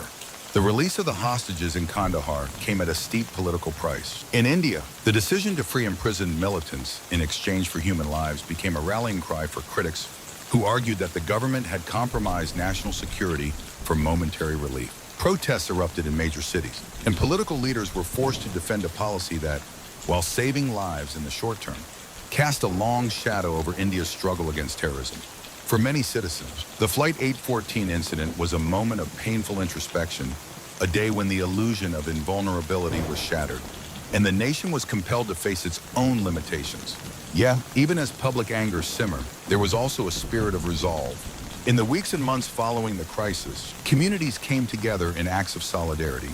Vigils were held for the victims, and debates in public forums emphasized the need for both security and compassion, a balancing act that would define India's response to terrorism in the decades to come. The hijacking of Indian Airlines Flight 814 reverberated far beyond the borders of India. International media covered the crisis extensively, and the incident became a case study in the complexities of modern terrorism. Experts from around the world examined the unfolding events, drawing lessons that would influence aviation security, counterterrorism strategies, and international diplomatic efforts.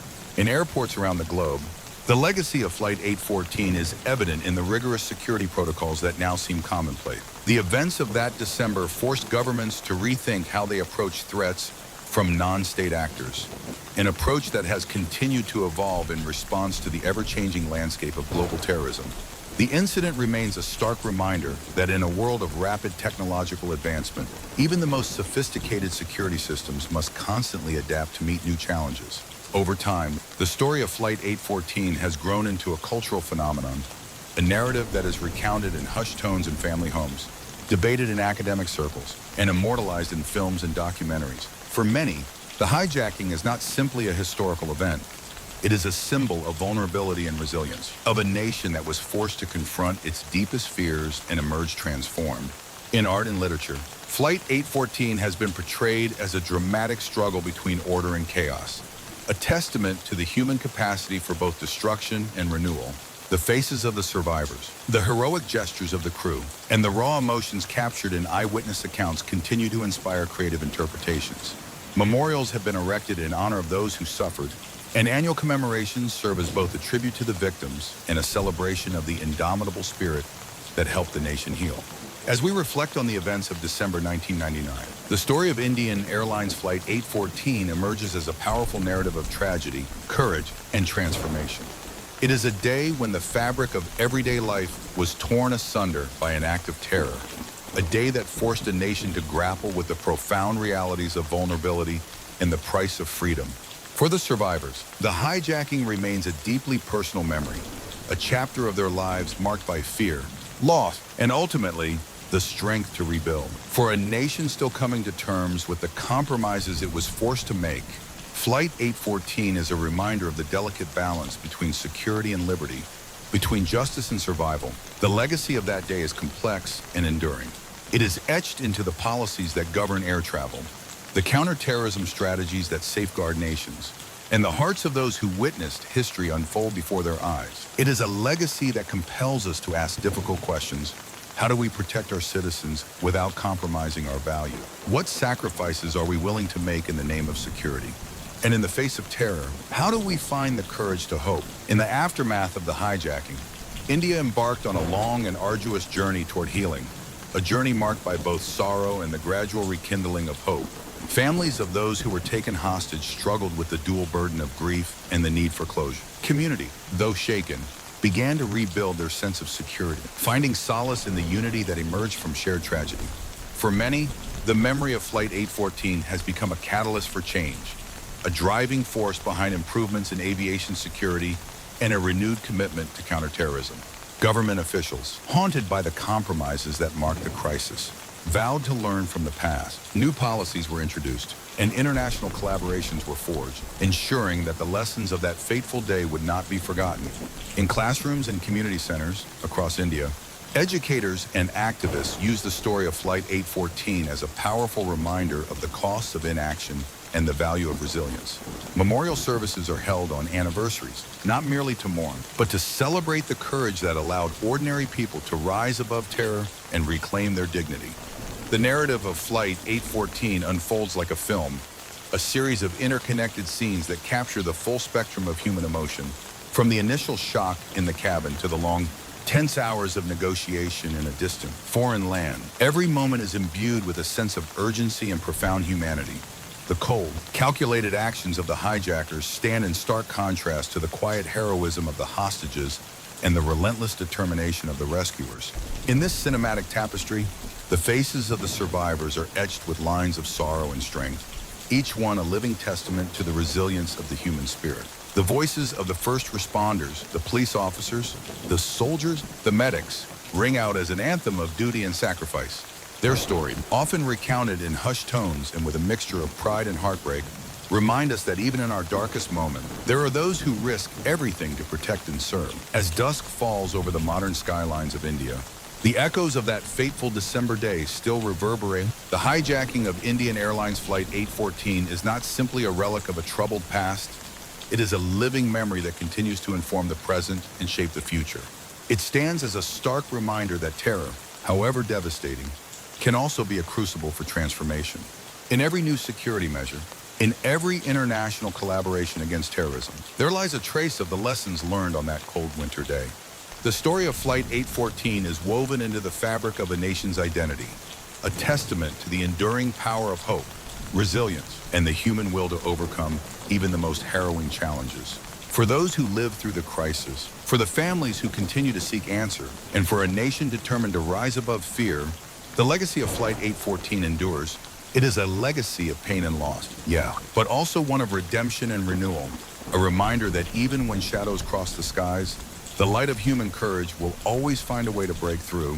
As time marches on, the narrative of Flight 814 remains a source of reflection and inspiration, a cinematic chronicle of a day that redefined a nation, challenged its values, and ultimately paved the road toward a future built on the promise of security, justice, and unwavering hope.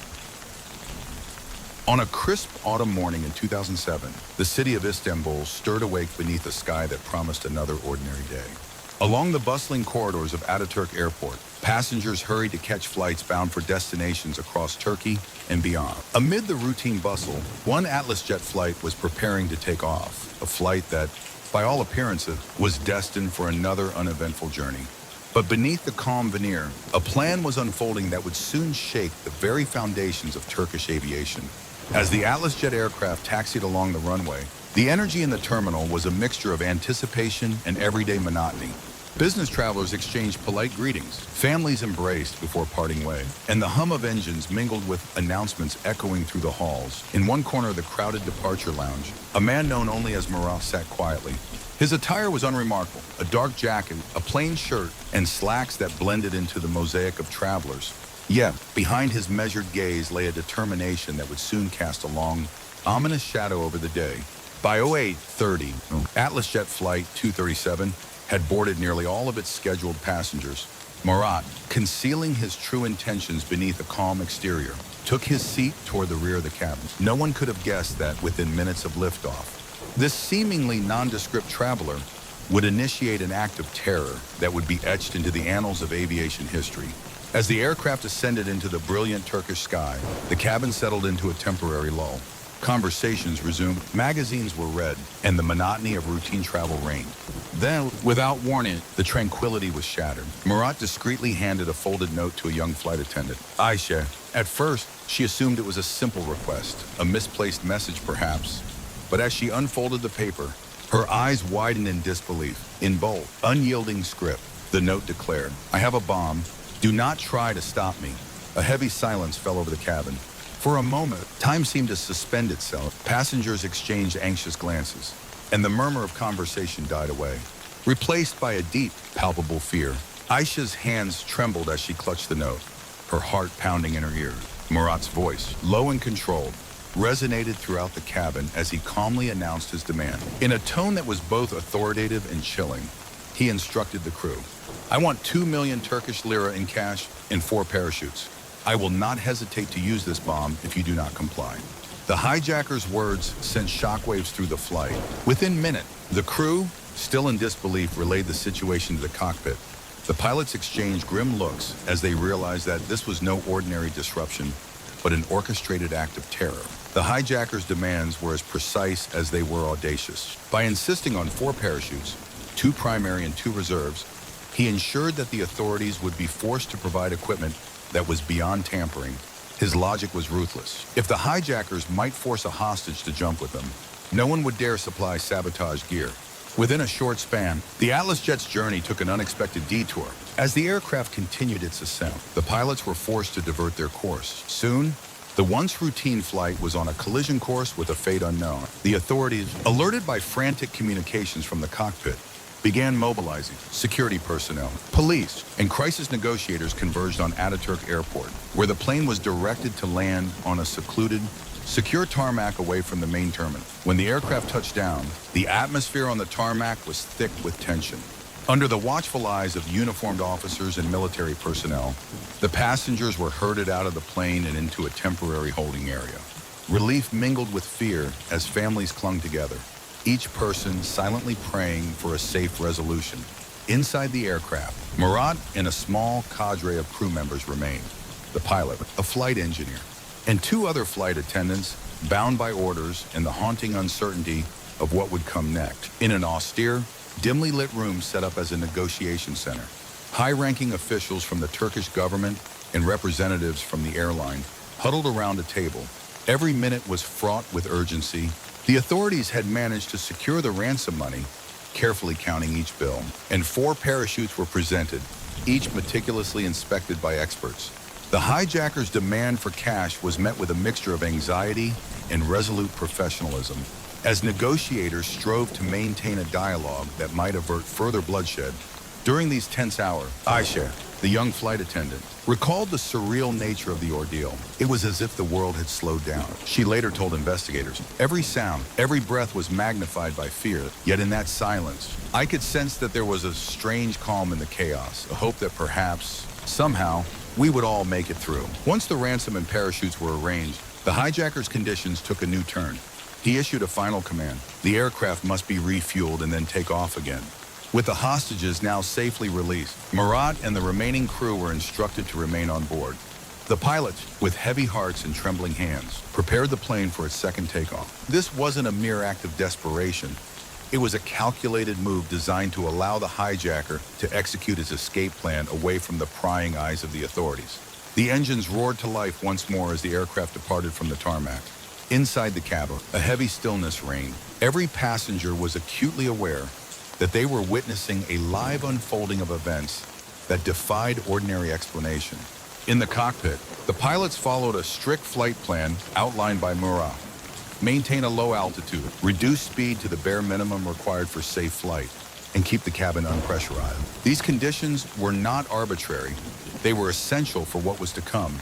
As the aircraft ascended into the cool, twilight skies above the Turkish countryside, the hijacker's true plan began to crystallize. His instructions were precise. After a brief period of sustained flight, the rear door of the aircraft was to be opened, allowing him to leap into the unknown with the ransom money securely strapped to his body. High above the rugged terrain near the outskirts of Istanbul, the stage was set for the climax of this audacious ordeal. The atmosphere in the cockpit was a mix of dread and reluctant duty. In a sequence of events that seemed ripped from the pages of a thriller, the crew followed the hijacker's orders with robotic precision. At a predetermined altitude, the rear door was lowered. The sudden rush of cold air, the sound of creaking metal, and the distant murmur of wind created a backdrop that was both eerie and mesmerizing. For a few agonizing moments, all eyes were fixed on the open doorway. Then, with a calm that defied the chaos of the situation, Murat, still known by his alias, stepped toward the open exit. In that moment, time appeared to slow. The plane, now a vessel of both dread and hope, bore silent witness to an act that would forever remain shrouded in mystery. With the calculated grace of a man who had planned every detail, Murat secured the ransom money to his body and, without a backward glance, leaped from the aircraft. The roar of the engines, the rush of the wind, and the haunting silence that followed his disappearance combined to create a scene that would haunt those who witnessed it for years to come. Eyewitnesses on the tarmac and in the control tower later recalled that as the aircraft resumed its flight after the jump, an almost imperceptible tremor seemed to ripple through its structure, an eerie reminder that a man had just vanished into thin air, leaving behind only questions and a legacy of audacity. The news of the hijackers' leap sent shockwaves across Turkey and beyond. Within hours, headlines blared with the astonishing account of an Atlas jet flight hijacked by a lone man who had not only taken hostages, but had also staged a breathtaking escape. Television channels repeatedly aired images of the aircraft on the runway, the tense faces of security personnel, and the grim determination of government officials as they vowed to pursue every lead. In the days following the incident, Turkish authorities launched an extensive investigation. Security teams scoured the aircraft for any remnants of evidence. A discarded item here, a stray fingerprint there. The ransom money and parachutes were secured as vital pieces of evidence. Investigators painstakingly reconstructed the hijacker's actions, seeking to understand his motivations and his plan. Interviews with surviving crew members and passengers painted a picture of a man who was not driven by chaos for its own sake, but by a calculated desire to make a statement. A final, defiant act that challenged the very notion of security in modern aviation. For many, the Atlas jet hijacking of 2007 became more than an isolated criminal act. It emerged as a watershed moment for Turkish aviation security. The incident laid bare vulnerabilities in the system that, until then, had been largely taken for granted. In a nation proud of its rapid modernization and robust transportation network, the hijacking was a stark reminder that even the most advanced systems could be exploited. In the wake of the hijacking, high-ranking officials in the Turkish government were swift to respond. In a series of televised addresses, leaders condemned the act of terror in the strongest possible terms. "We will not tolerate those who seek to undermine our security and our way of life," declared one prominent minister, his voice resonating with both determination and grief over the lives that had been endangered. Emergency meetings were convened at the highest levels, and within days, a comprehensive review of aviation security protocols was initiated. Airports across the country began implementing new measures. Metal detectors, enhanced baggage screening, and fortified cockpit doors became standard practice. The government's response was not only about punishing the perpetrators, but also about ensuring that such an audacious act could never be repeated. In the months following the hijacking, international aviation bodies took note of Turkey's swift and decisive response. Collaborative efforts between Turkish security agencies and their counterparts abroad led to a rethinking of counterterrorism strategies, a process that, in time, influenced global standards in aviation security. For a nation that had prided itself on progress, the Atlas jet hijacking was a turning point, a catalyst for change that resonated far beyond its borders. For those who were aboard the ill-fated flight, the memory of that day remains etched in their mind. Xiamen, the young flight attendant who first received the chilling note, later recalled the harrowing mix of fear and disbelief. "I remember the moment I saw the note," she whispered in an interview years later. "It was as if time stopped, and in that frozen moment, I knew our lives were no longer our own. But even amid that terror, I felt a strange calm, a hope that we would somehow survive." Other passengers, too, have recounted their experiences with raw emotion. One businessman, Mehmet, described how the news of the hijacking spread through the cabin like wildfire. "We were all sitting there, trying to comprehend what was happening." He recalled, "There was a palpable sense of unity among us, a shared determination to see this nightmare end. In the face of terror, strangers became allied, and the bonds forged in those moments of crisis would last long after the ordeal had ended." For the crew, the experience was a profound test of their training and character. The pilots, whose hands trembled as they followed orders that defied every instinct, later spoke of the surreal mixture of duty and dread that had defined the flight. "We had to trust that every protocol we'd learned would hold us together." One pilot confessed, "In that moment, every decision mattered, and every second felt like an eternity." As the investigation unfolded, the shockwaves of the hijacking rippled through every stratum of Turkish society.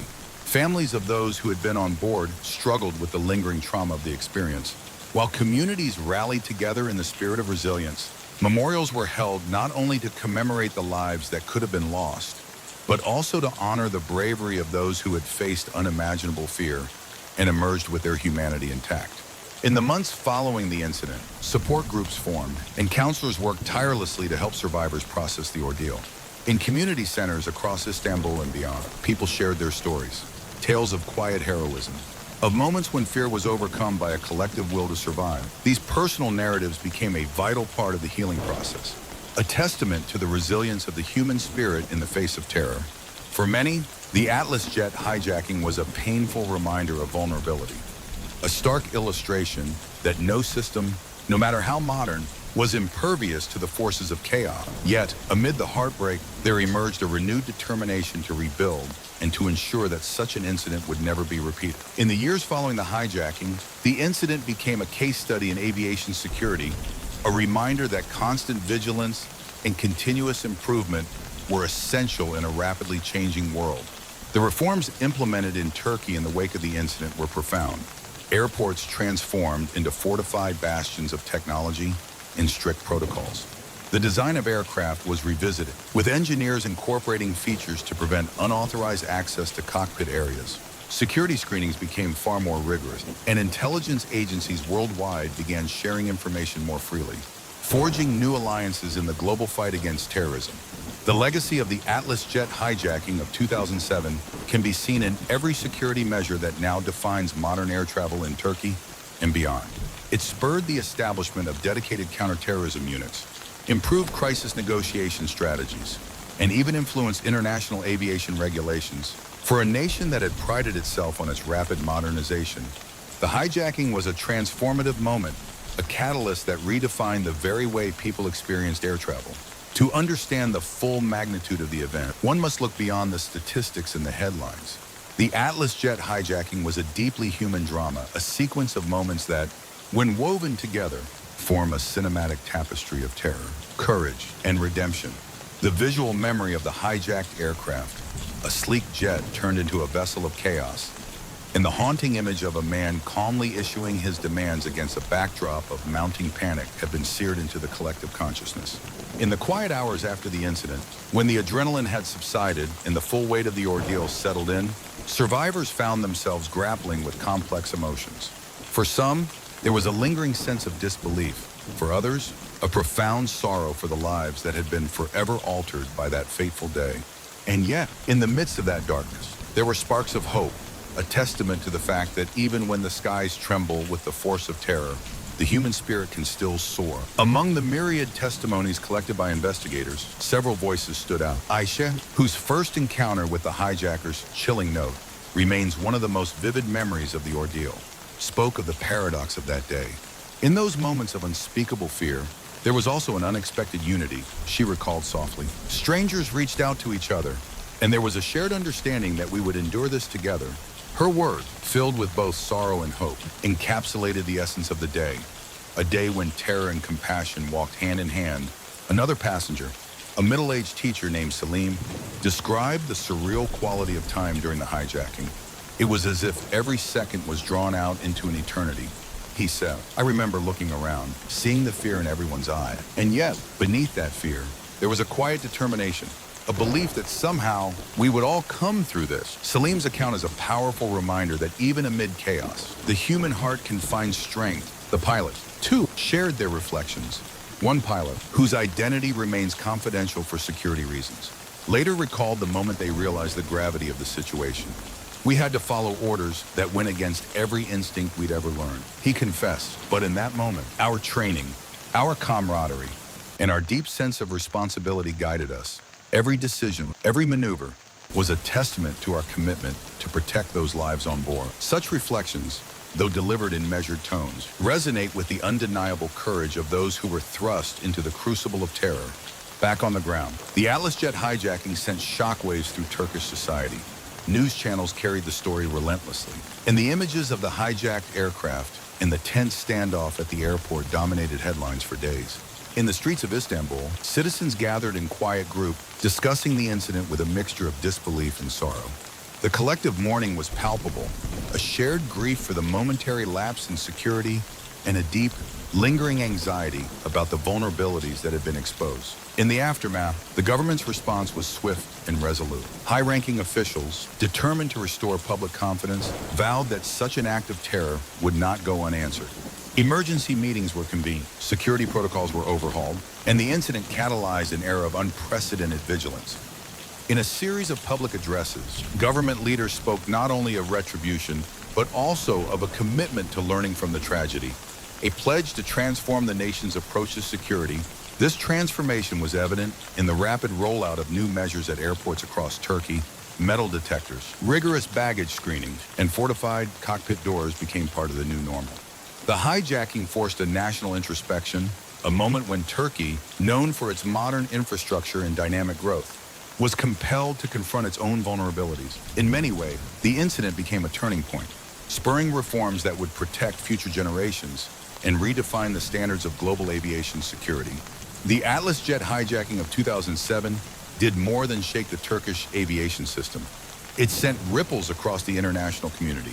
In the years that followed, security agencies around the world took notice. The incident was analyzed in detail by experts, and its lessons were incorporated into broader counterterrorism strategies.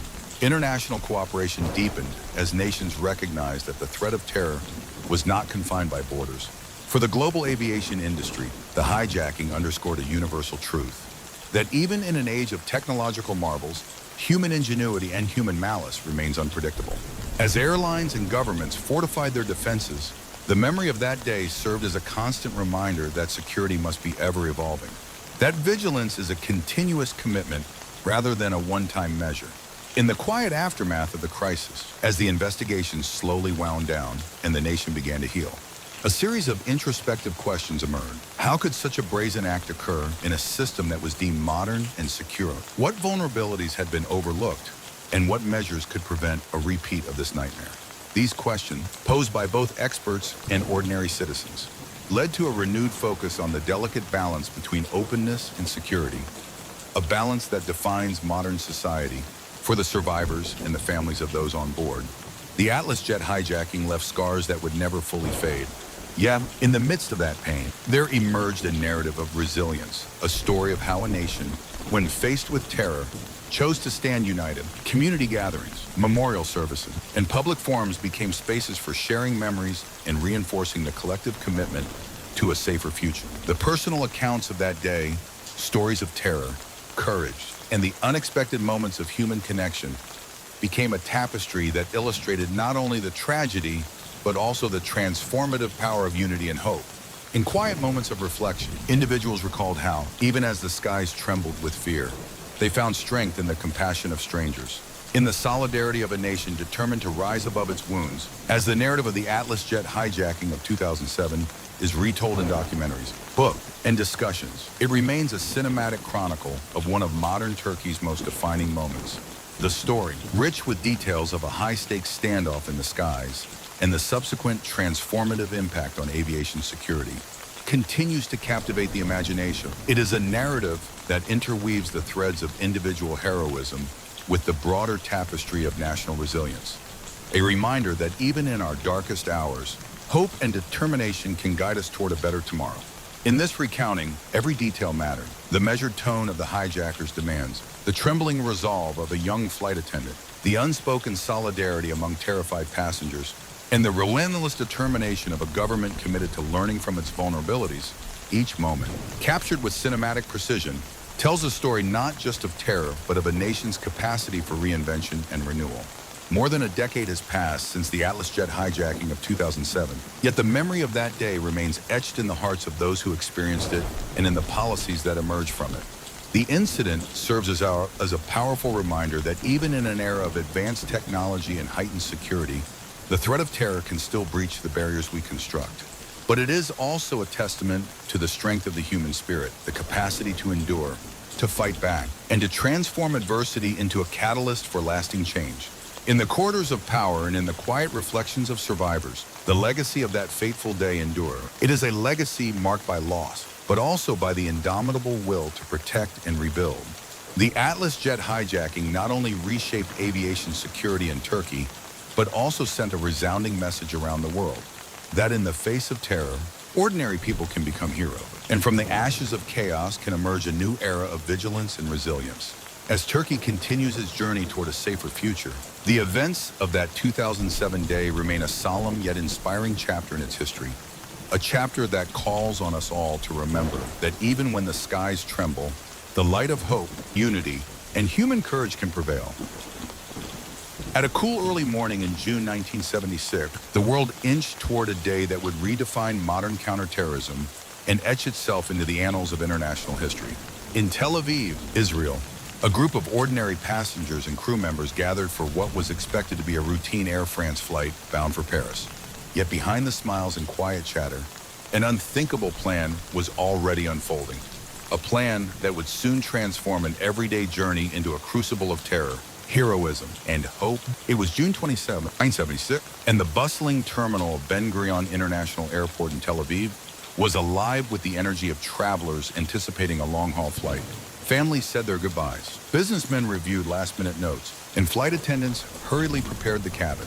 Among them, Air France Flight 139, an elegant Airbus with polished interiors and crisp white uniforms, stood ready for departure. For most, it was simply a scheduled flight, a means to an end. But for a small cadre of determined hijackers, this very plane was destined to become the stage for an unprecedented act of terror. Seated quietly in the patrons, dressed in inconspicuous clothing that belied his lethal intentions, one of the hijackers watched the boarding process with calm detachment. Under assumed names and with meticulously rehearsed instructions, the group waited for the moment to strike. At precisely the scheduled departure time, Flight 139 began its ascent into the bright blue sky over Israel, a symbol of hope and modernity that would soon be shattered. Minutes into the flight, as passengers settled into their seats and the engines hummed steadily, the serene routine was abruptly disrupted. In a coordinated, almost surgical maneuver, a group of terrorists, comprising Palestinian militants and German operatives, moved swiftly through the cabin. They overpowered the flight attendants and subdued the crew with surprising precision. Their movements executed with a cold efficiency that left little room for resistance. In the midst of the cow, the hijacker's leader, his voice measured yet laced with menace, addressed the trembling passengers. "We have taken control of this aircraft," he declared. "Your lives depend on your cooperation. You will do exactly as we command." The tone was both clinical and chilling, a prelude to the horrors yet to come. Among the passengers were many ordinary citizens, families, and professionals whose world was suddenly upended by fear. Eyewitnesses later recalled the stunned silence that fell over the cabin, punctuated only by muffled cries and the trembling commands of the hijackers. As the reality of the situation sank in, terror gripped every soul aboard Flight 139. The hijackers' demands were as audacious as they were specific. They insisted on the immediate release of a substantial ransom in cash, 2 million Turkish lira, a figure that sent shockwaves through the authorities, and, curiously, 4 parachutes. The request for multiple parachutes was a calculated ploy, designed to prevent any tampering. The logic was simple. By demanding more than one chute, the hijackers forced the government to assume they might compel a hostage to jump with them, thus ensuring that only fully functional gear would be supplied. In a voice that betrayed no hint of emotion, the terrorists laid out their conditions. "Once we have the money and the parachutes, we will redirect the flight to a location of our choosing," the leader stated. "No one is to interfere, or there will be consequences." The combination of precise instructions and the visible display of force left no doubt that defiance was not an option. As Flight 139 approached its diversion point, the aircraft was ordered to land at Indira Gandhi International Airport in New Delhi, India. What had begun as a routine transcontinental flight now turned into a high-stakes standoff on the tarmac of one of the world's busiest airports. The plane was guided to a remote, secure area away from the main terminal. Outside, an ever-growing contingent of police, military personnel, and crisis negotiators swarmed the area. Their presence was a tangible manifestation of a government suddenly forced to confront an unprecedented act of terror on its soil. Inside the aircraft, the atmosphere was one of unbearable tension. The hijackers maintained strict control, ensuring that no one attempted to escape or alert authorities. Negotiator, stationed in a hastily assembled command center, worked feverishly to ascertain the hijackers' exact demands and to formulate a plan that might secure the safe release of the hostages. Every second in that waiting room felt like an eternity. Families clung to one another in silent prayer, and the air was thick with apprehension. With meticulous care, the authorities verified the ransom money and inspected the parachutes provided. The negotiations were a delicate dance, a desperate attempt to balance the need for swift action with the risk of provoking further violence. Throughout this process, the voices of the hostages, though silent, resonated with a profound hope for rescue and a deep, underlying fear that the nightmare might never end. The political and emotional fallout in New Delhi was immediate. In newsrooms across India, journalists worked tirelessly to piece together the events as they unfolded. Television screens flashed images of the hijacked aircraft, and scenes of armed men inside the plane were broadcast repeatedly. The nation's leaders were forced to address a public that was equal parts outraged and terrified. In a series of urgent addresses, government officials promised that every resource would be marshaled to ensure the safe release of the hostages and to bring the perpetrators to justice. Within the confines of the command center, senior officials debated the next course of action. The hijackers had made their intentions clear. They wanted safe passage, and they threatened dire consequences if their demands were not met. Negotiator, grappling with the grim reality of the situation, sought every possible means to de-escalate the tension. The stakes were immeasurable. Not only the lives of the hostages, but also the reputation of a nation under siege from a novel form of terror. After hours of painstaking negotiations, a breakthrough was finally achieved. The authorities managed to deliver the ransom money and the 4 parachutes to the hijackers, fulfilling their demands with a precision born of intense pressure and urgency. As the transaction was completed, the hijackers ordered the release of all the passengers. A collective sigh of relief spread through the cabin. Intermingled with tears and embraces, the hostages, though battered by the ordeal, were now free, but the danger was far from over. With the hostages safely evacuated, the hijackers retained control of the aircraft, accompanied only by a small group of crew members. In the cockpit, the pilots exchanged anxious glances as they prepared for the next phase of the hijackers' plan. Under the continuing direction of the terrorist leader, the aircraft was refueled and set for a new course, one that would carry the hijackers and the remaining crew to a destination shrouded in uncertainty. As the Atlas jet soared into the skies once more, a heavy silence enveloped the cabin. The flight path had now been altered in accordance with the hijackers' orders. With the plane refueled and the instruments calibrated to low altitude and reduced speed, the journey had transformed into a tense, liminal space, suspended between the known world and a vast, uncharted territory. The hijackers' intentions were clear. Once they reached a predetermined point, they would execute their final, audacious act. In the cockpit, the pilots followed the exacting orders with grim determination. Every instrument reading, every maneuver was executed under the unyielding pressure of the situation. Outside, the sky took on a steely hue as clouds gathered, ominous harbingers of the impending climax. For the hijacker, this phase of the flight was a prelude to the ultimate act of defiance. Their leader's voice, cool and unwavering, issued a final command. When we reach the designated point, prepare to disembark using the rear exit. No delays. We will leave this aircraft behind. And from this moment, our fate is ours alone. At last, the aircraft reached the designated coordinates, a remote area in a sparsely populated region far from the prying eyes of the world. The tension inside the plane was palpable. The pilot, while maintaining a facade of professional calm, could scarcely conceal the storm of anxiety that churned beneath their disciplined exterior. The hijacker, too, seemed to brace themselves for the act that would define their fate in a sequence that would be remembered for its surreal cinematic quality. The rear door of the aircraft was lowered.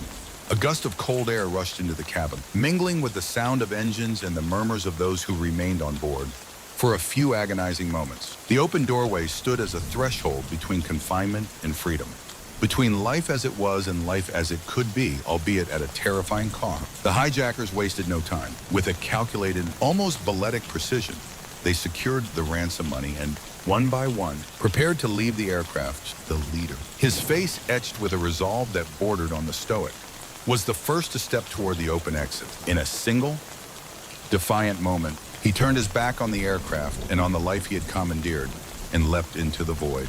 Eyewitnesses on the ground and in the control tower later recalled the haunting image of the aircraft's rear, silhouetted against a gathering storm, as if bearing silent witness to a man's desperate bid for freedom. In that moment, the hijacker's fate hung in the balance, suspended between survival and the unknown. a moment that would leave an indelible mark on every soul that witnessed it. When news of the hijacker's daring leap reached the world, shock and disbelief rippled through every corner of the globe. In New Delhi, the incident dominated headlines, its images seared into the collective memory of a nation that had experienced terror firsthand. Television broadcasts showed grainy footage of the aircraft on the tarmac, of uniformed officers rushing to secure the scene, and of the empty cabin that bore the eerie silence of an unsolved mystery. International media, too, seized on the story. Analysts debated the implications of the hijacking, speculating on the motives behind the audacious act and the potential consequences for global aviation security. For many, the hijacking of Air France Flight 139 became a symbol of a new, unsettling era, a time when the modern marvels of air travel were not immune to the ruthless calculations of terrorism. In the immediate aftermath, government officials in India and abroad faced the daunting task of restoring public confidence. Emergency meetings were convened, and security protocols were scrutinized with a level of intensity that had not been seen before.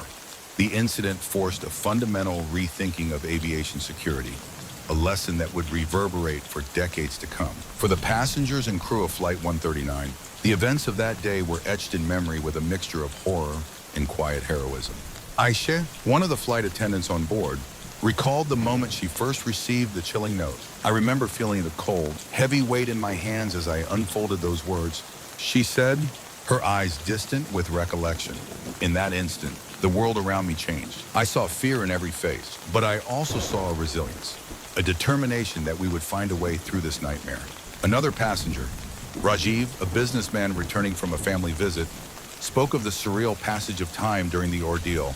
It was as if time slowed down. He explained, every second was drawn out, each heartbeat echoing like a drum in my ear. Yet, amid the terror, I felt an unspoken solidarity, a quiet promise that we would survive this together. Rajiv's word, filled with both anguish and hope, captured the collective spirit that emerged even in the darkest hours. The pilots and crew, tasked with the unimaginable responsibility of navigating a hijacked aircraft under dire conditions, later described their experience as a crucible of duty and fear. One pilot, whose identity remains confidential for security reasons, recalled the moment the hijacker issued his final command. We knew that every move we made was being measured, he said. Our training took over, and we followed orders with a precision that came from a deep sense of duty. In that cockpit, we became more than just pilots. We became guardians of hope. In the days that followed the hijacking, the repercussions of the incident spread far beyond the confines of the airport. The hijacking of Flight 139 forced the Indian government, and indeed the international aviation community, to confront the harsh reality of modern terrorism. Security protocols were overhauled at airports around the world, and the incident became a catalyst for the rapid modernization of aviation security. Airports in India soon saw the installation of more advanced screening technologies, fortified cockpit doors, and stricter controls over passenger movements. Internationally, the incident spurred an unprecedented level of cooperation among nations, as governments recognized that the threat of terrorism transcended borders. The lessons learned from Flight 139 influenced not only security measures, but also the way in which crisis negotiations were conducted, a legacy that continues to shape global policies today. In India, the hijacking left an indelible mark on the national psyche. The incident was dissected in public forum, analyzed in academic circles, and remembered in the quiet moments of reflection by families who had borne witness to the ordeal. It was a stark reminder that even in an era of modern technology and rapid progress, vulnerability could still be exploited by those with the will to terrorize. As the investigation into the hijacking of Air France Flight 139 unfolded, questions abounded. What drove the hijackers to such extreme measures? How had they managed to seize control of a modern aircraft with such precision? And most haunting of all, what became of the man who had leapt into the stormy unknown? While many of these questions remain unanswered, the legacy of that fateful day endures in the reforms that followed and in the quiet resilience of those who lived through it. For survivors like Aisha and Rajiv, the memory of that day is a blend of sorrow, gratitude, and an unwavering belief in the strength of the human spirit. Their stories, passed down through the years, are a testament to the courage that emerged in the face of terror. A reminder that even when the skies darken with fear, hope can still prevail. The narrative of Air France Flight 139 is not simply a chronicle of a hijacking. It is a cinematic tapestry woven from the threads of terror and courage, despair and determination.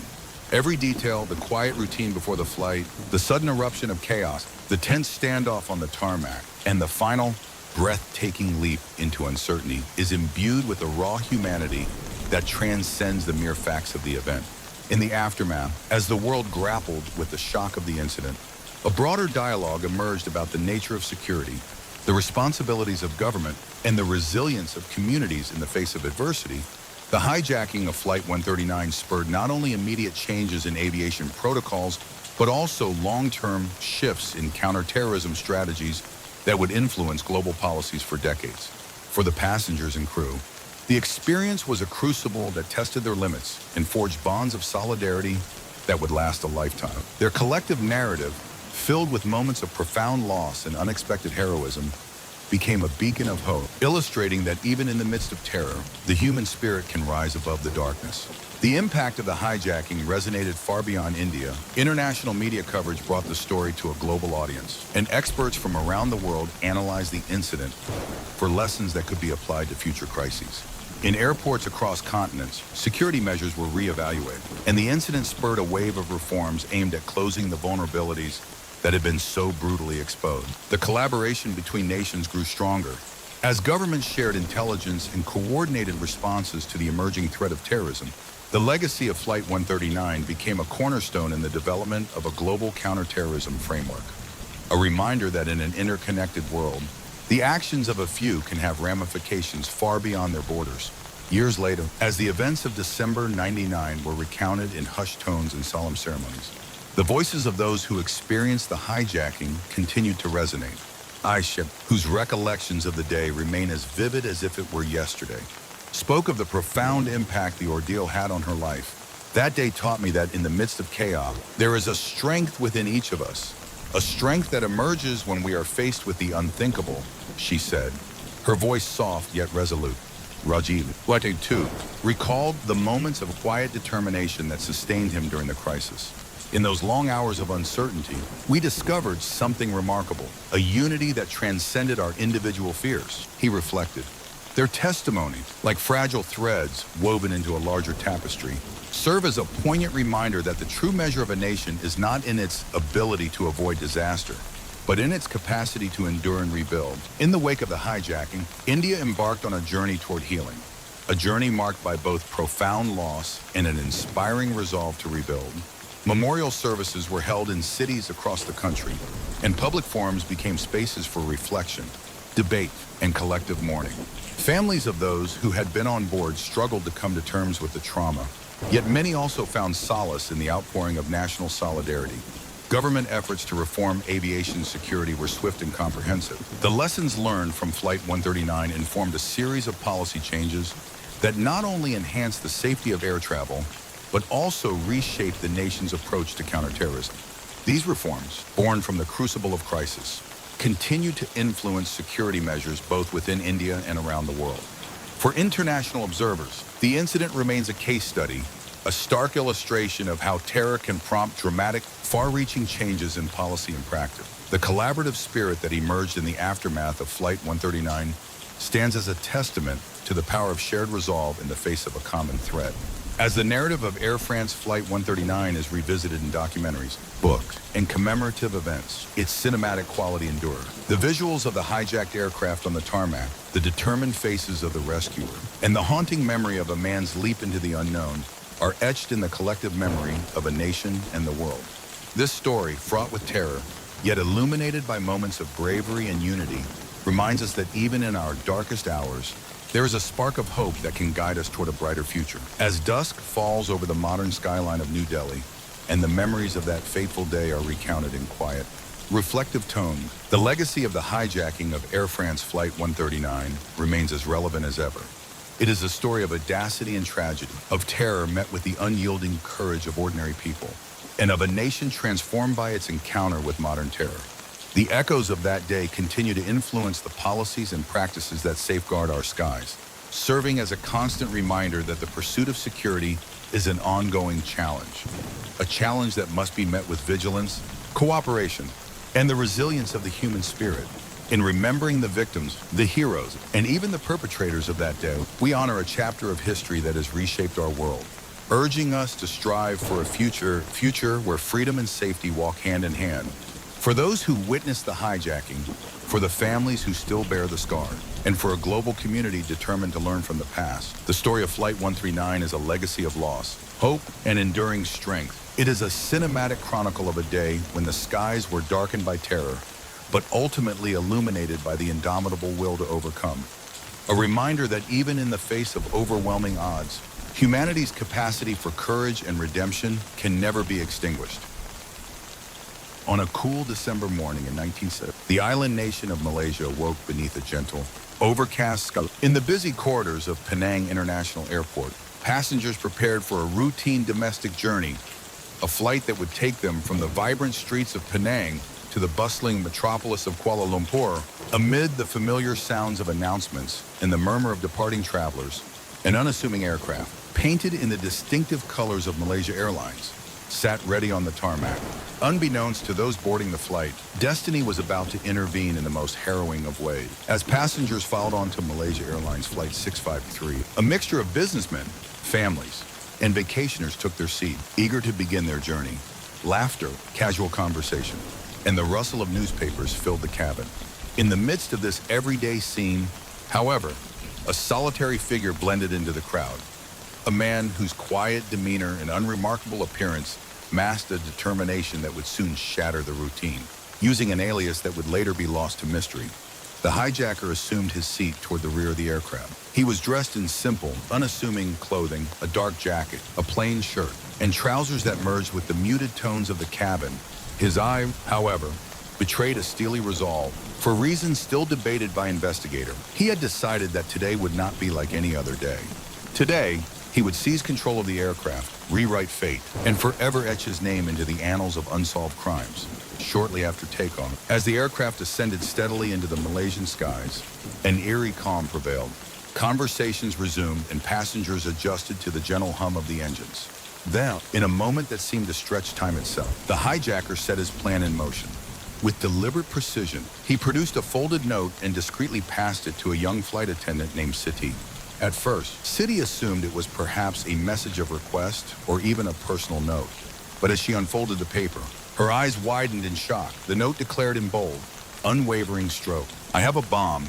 Do not resist." A heavy silence descended over the cabin. In that suspended moment, every sound was magnified. The rustle of fabric, the soft gasp of a startled passenger, the distant hum of the engines, all became part of a grim symphony of terror.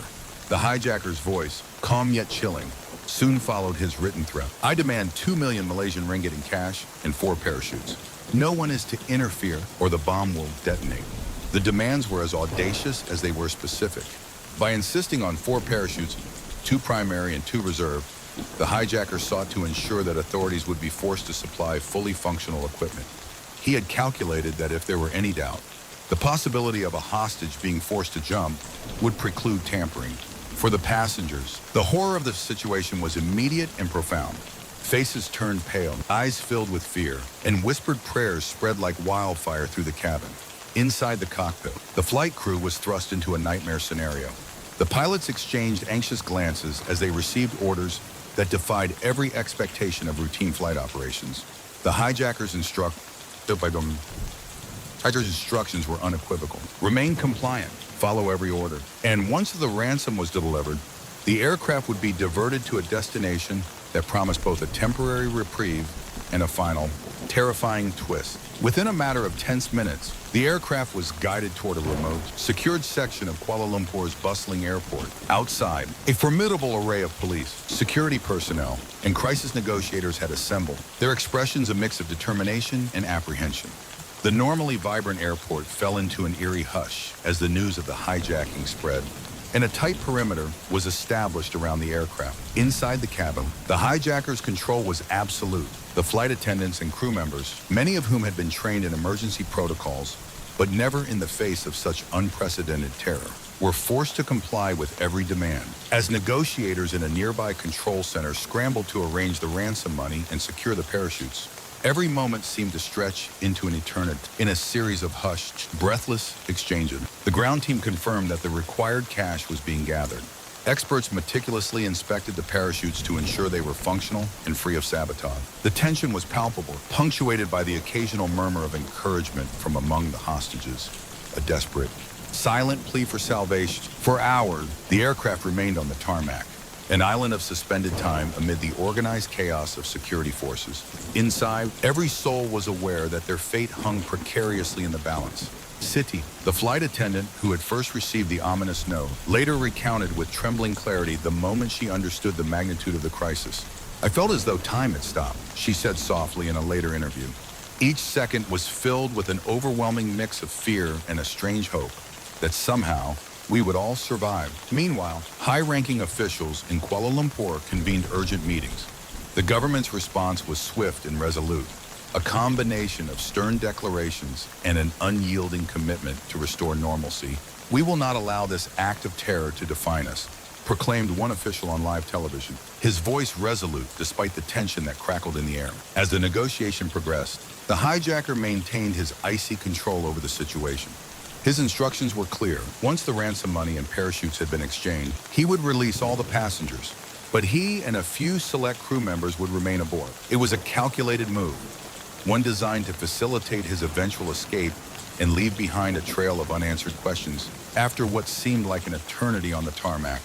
The demands were met, the ransom money was carefully verified, and the 4 parachutes were assembled with meticulous care.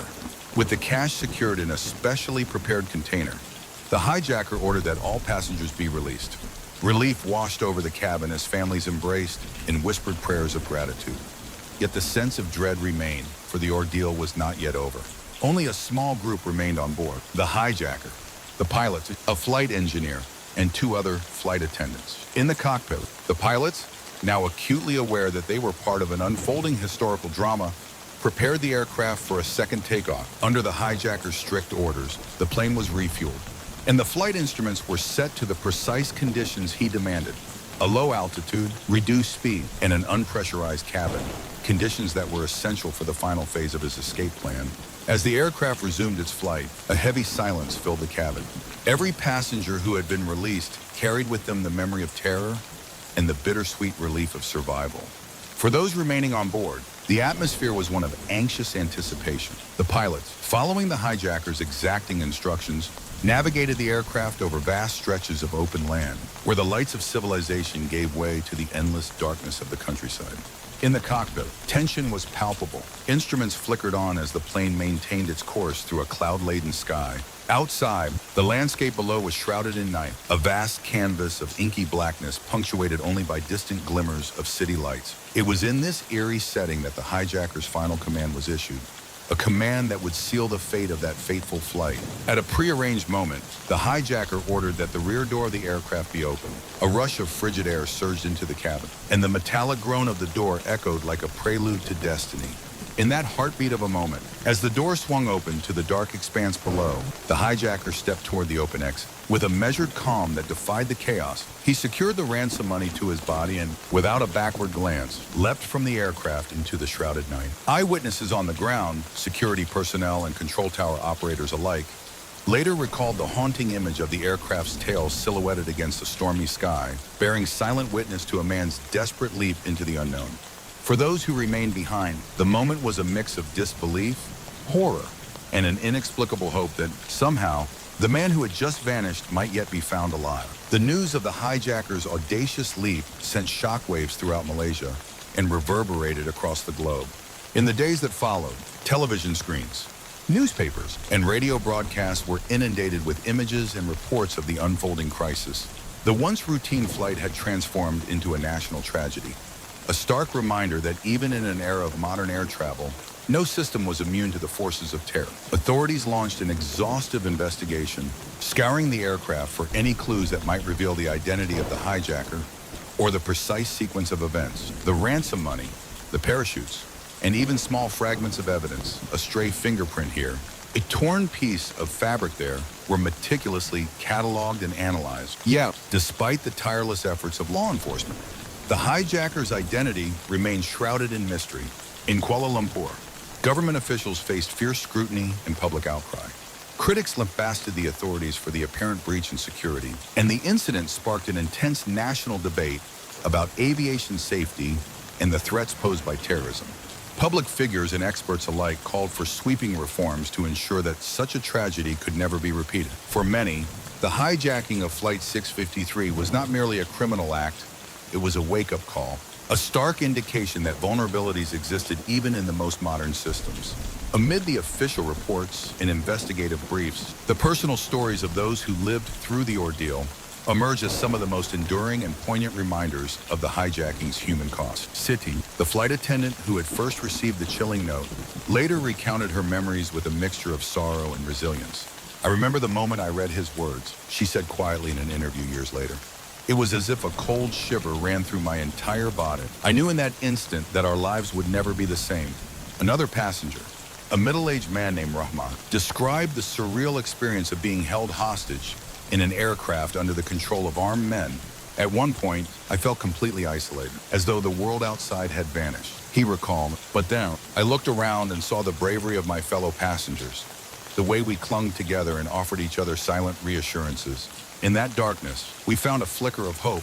For the crew, the experience was both a professional and personal trial. The pilot, tasked with the impossible responsibility of navigating a hijacked aircraft under extreme conditions, later spoke of the tension in the split-second decisions that defined that day. "We were living on the edge of chaos." One pilot later confided, "Every command, every maneuver, was a battle between duty and fear. But we knew that the lives of our passengers depended on our unwavering commitment." These recollections, etched in the minds of those who survived, became a powerful testament to the human spirit, a spirit that, even in the face of terror, rose to meet the challenge with courage, unity, and an unyielding determination to survive. In the immediate aftermath of the hijacking, the Malaysian government was forced to confront a harsh reality. The incident had not only shaken the public's trust in the aviation system, but had also exposed glaring weaknesses in security protocols that were once taken for granted. High-ranking officials and security experts convened emergency meetings, and within days, a comprehensive review of aviation security was launched. New measures were introduced at airports across the nation. Metal detectors became ubiquitous, baggage screenings were intensified, and cockpit doors were reinforced to prevent unauthorized access. The government's response was swift and unyielding, a declaration that such an act of terror would not go unanswered. In televised addresses, leaders vowed that every resource would be mobilized to bring the hijackers to justice and to ensure that the safety of air travel would be restored. Internationally, the hijacking of Flight 653 served as a catalyst for broader reforms. Aviation authorities around the world took notice of the vulnerabilities exposed by the incident, and collaborative efforts were set in motion to enhance global aviation security. The lessons learned from this tragic day influenced counterterrorism strategies and led to improvements that continue to shape the industry today. The legacy of the Malaysia Airlines Flight 653 hijacking is multifaceted. For the survivors and the families of those lost, the incident remains a source of profound grief, a day when hopes were shattered and lives were irreparably altered. Yet, amid the sorrow, there emerged a collective determination to rebuild and to learn from the tragedy. In the years that followed, Malaysia embarked on a journey toward reform. The incident spurred an ongoing dialogue about security, resilience, and the need for constant vigilance in the face of evolving threats. Government agencies overhauled their procedures, and new counterterrorism units were established, ensuring that the lessons of Flight 653 would serve as a bulwark against future attacks. The global aviation community, too, was forever changed. The hijacking underscored the reality that even the most advanced systems are susceptible to exploitation, and it prompted a wave of international cooperation aimed at preventing similar incidents. As technology advanced and security protocols became more sophisticated, the memory of Flight 653 remained a poignant reminder of the price of inattention and the value of unity in crisis. In the annals of aviation history, few events are as dramatic, tragic, and ultimately transformative as the hijacking of Malaysia Airlines Flight 653. The story unfolds like a cinematic epic, a series of vivid images and moments that capture the full spectrum of human experience. The stark terror in the cabin, the determined actions of the flight crew, the tense negotiations on the tarmac, and the final, fateful leap into darkness all combine to form a narrative that is as unforgettable as it is heart-wrenching. For those who have revisited the events through documentaries, books, and memorials, the hijacking is more than a historical event. It is a living memory, It is a testament to the resilience of a people who, even in the face of unspeakable terror, found within themselves the strength to persevere. It is a story that challenges us to reflect on the nature of security, the fragility of modern life, and the enduring power of hope.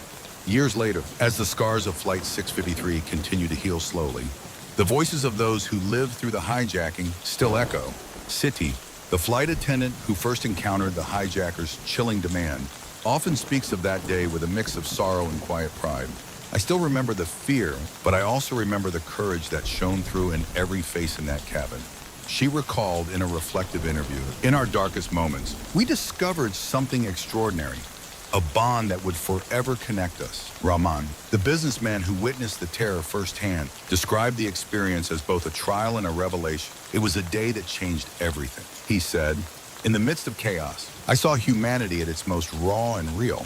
There was terror, yeah, but there was also an unyielding hope that bound us all together." His testimony, like countless others, underscores the profound emotional toll of that day and the remarkable resilience that emerged in its wake.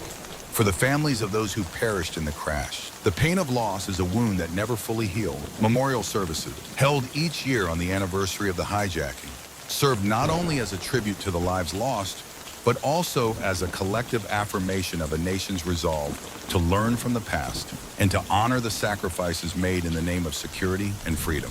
As time marches on, the hijacking of Malaysia Airlines Flight 653 remains a chapter in history that continues to inspire both caution and courage.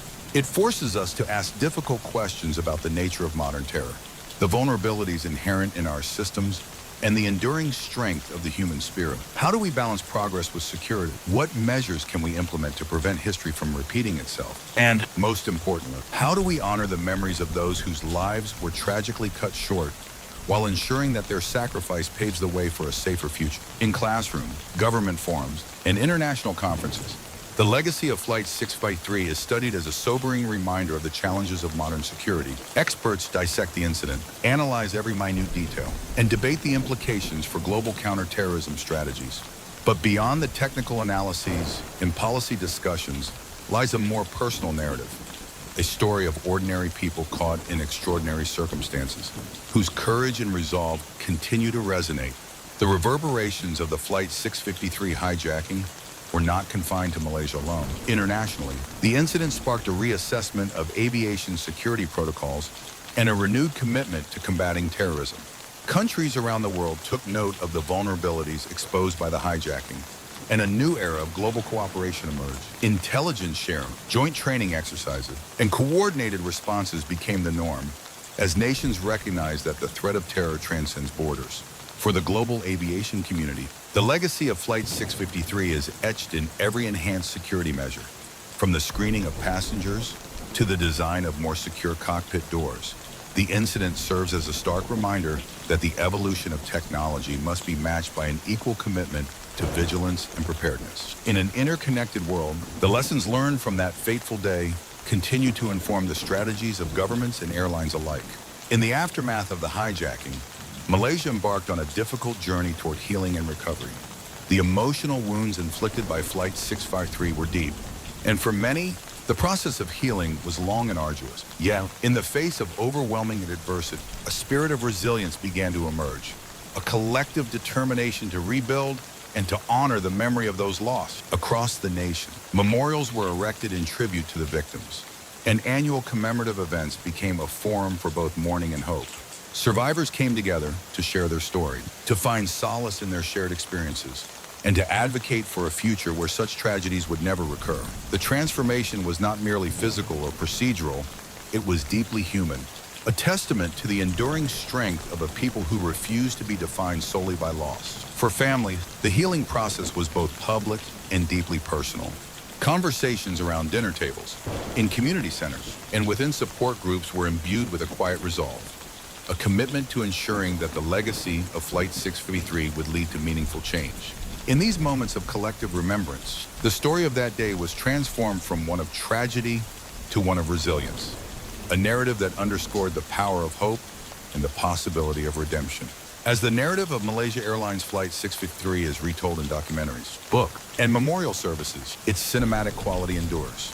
The images of the hijacked aircraft, its silent descent toward a tragic fate. And the haunting recollections of those who witnessed it come together to form a tapestry of human experience that is as heartbreaking as it is inspiring. The visual memory of that day, etched in the minds of survivors and captured in grainy archival footage, serves as a constant reminder that even in the darkest hours, the light of human courage can still shine through.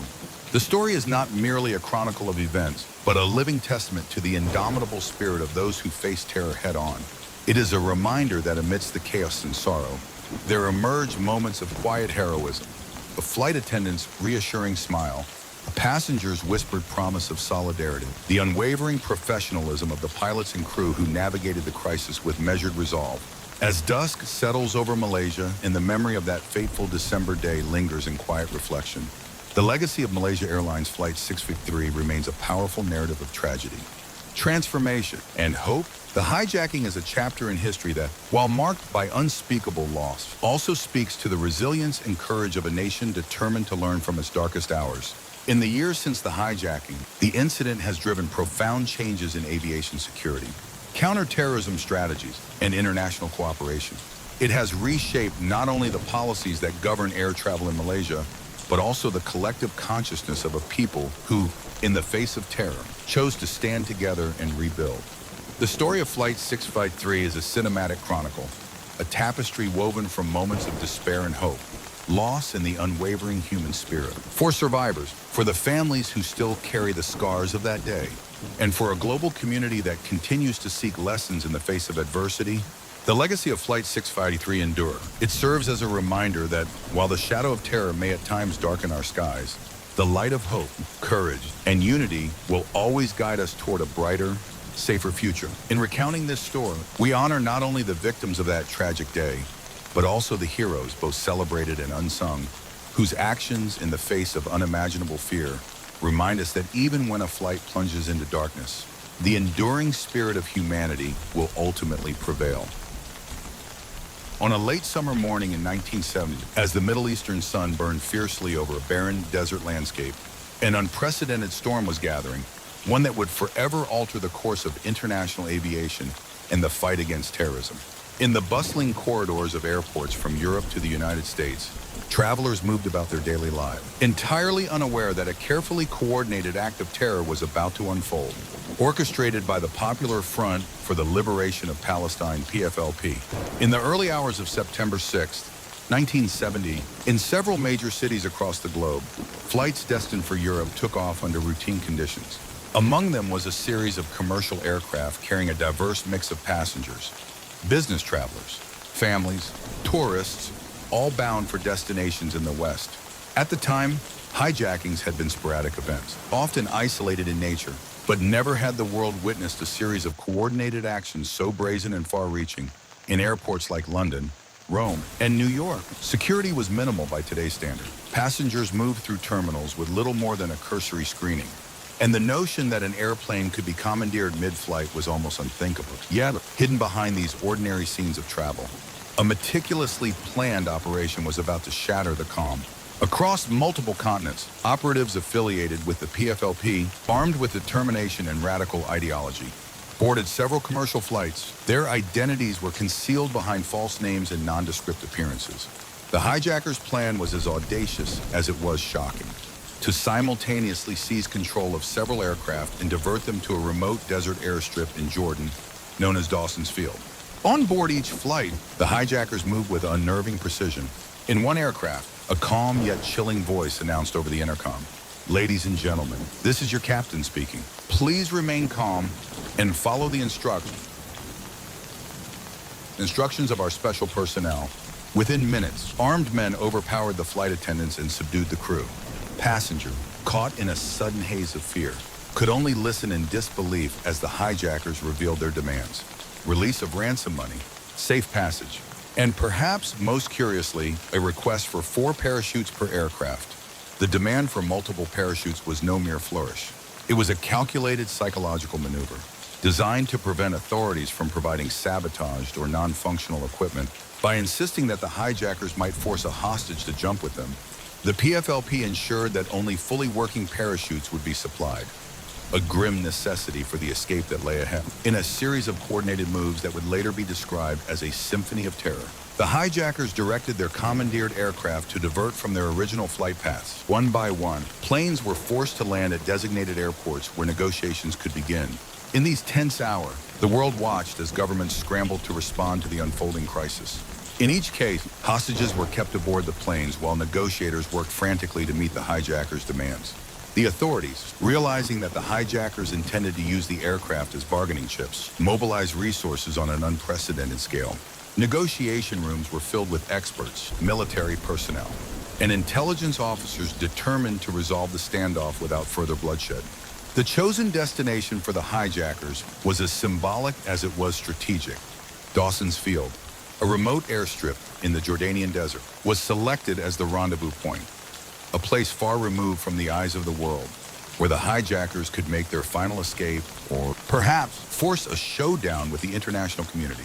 As each aircraft began its final leg of the journey, the passengers inside could only wait in fearful silence, their fate suspended between hope and despair. When the first of the hijacked planes landed at Dawson's Field, the desolate expanse of the Jordanian desert provided an eerie backdrop to the unfolding drama. The airstrip, with its vast, barren landscape stretching out to the horizon, seemed a world away from the bustling cities whence the flights had originated. Here, amid swirling dust and scorching heat, the hijackers' demands took on an almost surreal quality. On the tarmac, under the relentless sun, negotiations began in earnest. The hijackers' representatives issued their final instructions. The ransom money and 4 parachutes per aircraft were to be delivered immediately. In return, the hostages would be released, and the aircraft would then be refueled and prepared for departure to an unknown destination. Eyewitnesses on the ground later recalled the standoff with a mixture of disbelief and horror. Local security forces, supported by international observers, cordoned off the area, their faces grim under the weight of responsibility. The scene was one of almost cinematic intensity. A line of aircraft parked on a dusty airstrip, armed hijackers monitoring every move, and a tense silence that spoke louder than any shouted order. Amid the chaos of the hijacking, the personal stories of the hostages began to emerge, providing a poignant counterpoint to the clinical details of the operation. One such voice was that of Miriam, a school teacher on one of the hijacked flights. In later interviews, Miriam recalled the surreal terror of those hours. "I remember feeling as though time had stopped. One moment, I was with my children, and the next, I was trapped in a nightmare where every second stretched into an eternity." For many, the experience was a crucible of fear and hope. Passengers formed silent alliances, sharing whispered reassurances in the darkness of the cabin. In one cramped section of an aircraft, 2 strangers, one a young college student and the other a retired soldier, clasped hands in a gesture of solidarity that transcended language and background. Their quiet act of defiance in the face of overwhelming terror became a symbol of the human capacity for hope, even when circumstances seemed insurmountable. Back in the quarters of power, the Dawson's Field hijacking sent shockwaves through the international community. Governments that had once viewed hijackings as isolated criminal acts were forced to confront a new reality. Terrorism had become an organized, transnational enterprise. In Israel, the United States, and Europe, security agencies were thrown into overdrive. Emergency meetings were convened, and the air was thick with urgency as world leaders sought to coordinate a response to this brazen challenge. In Jordan, where Dawson's Field lay in the heart of the desert, the government found itself in an unenviable position.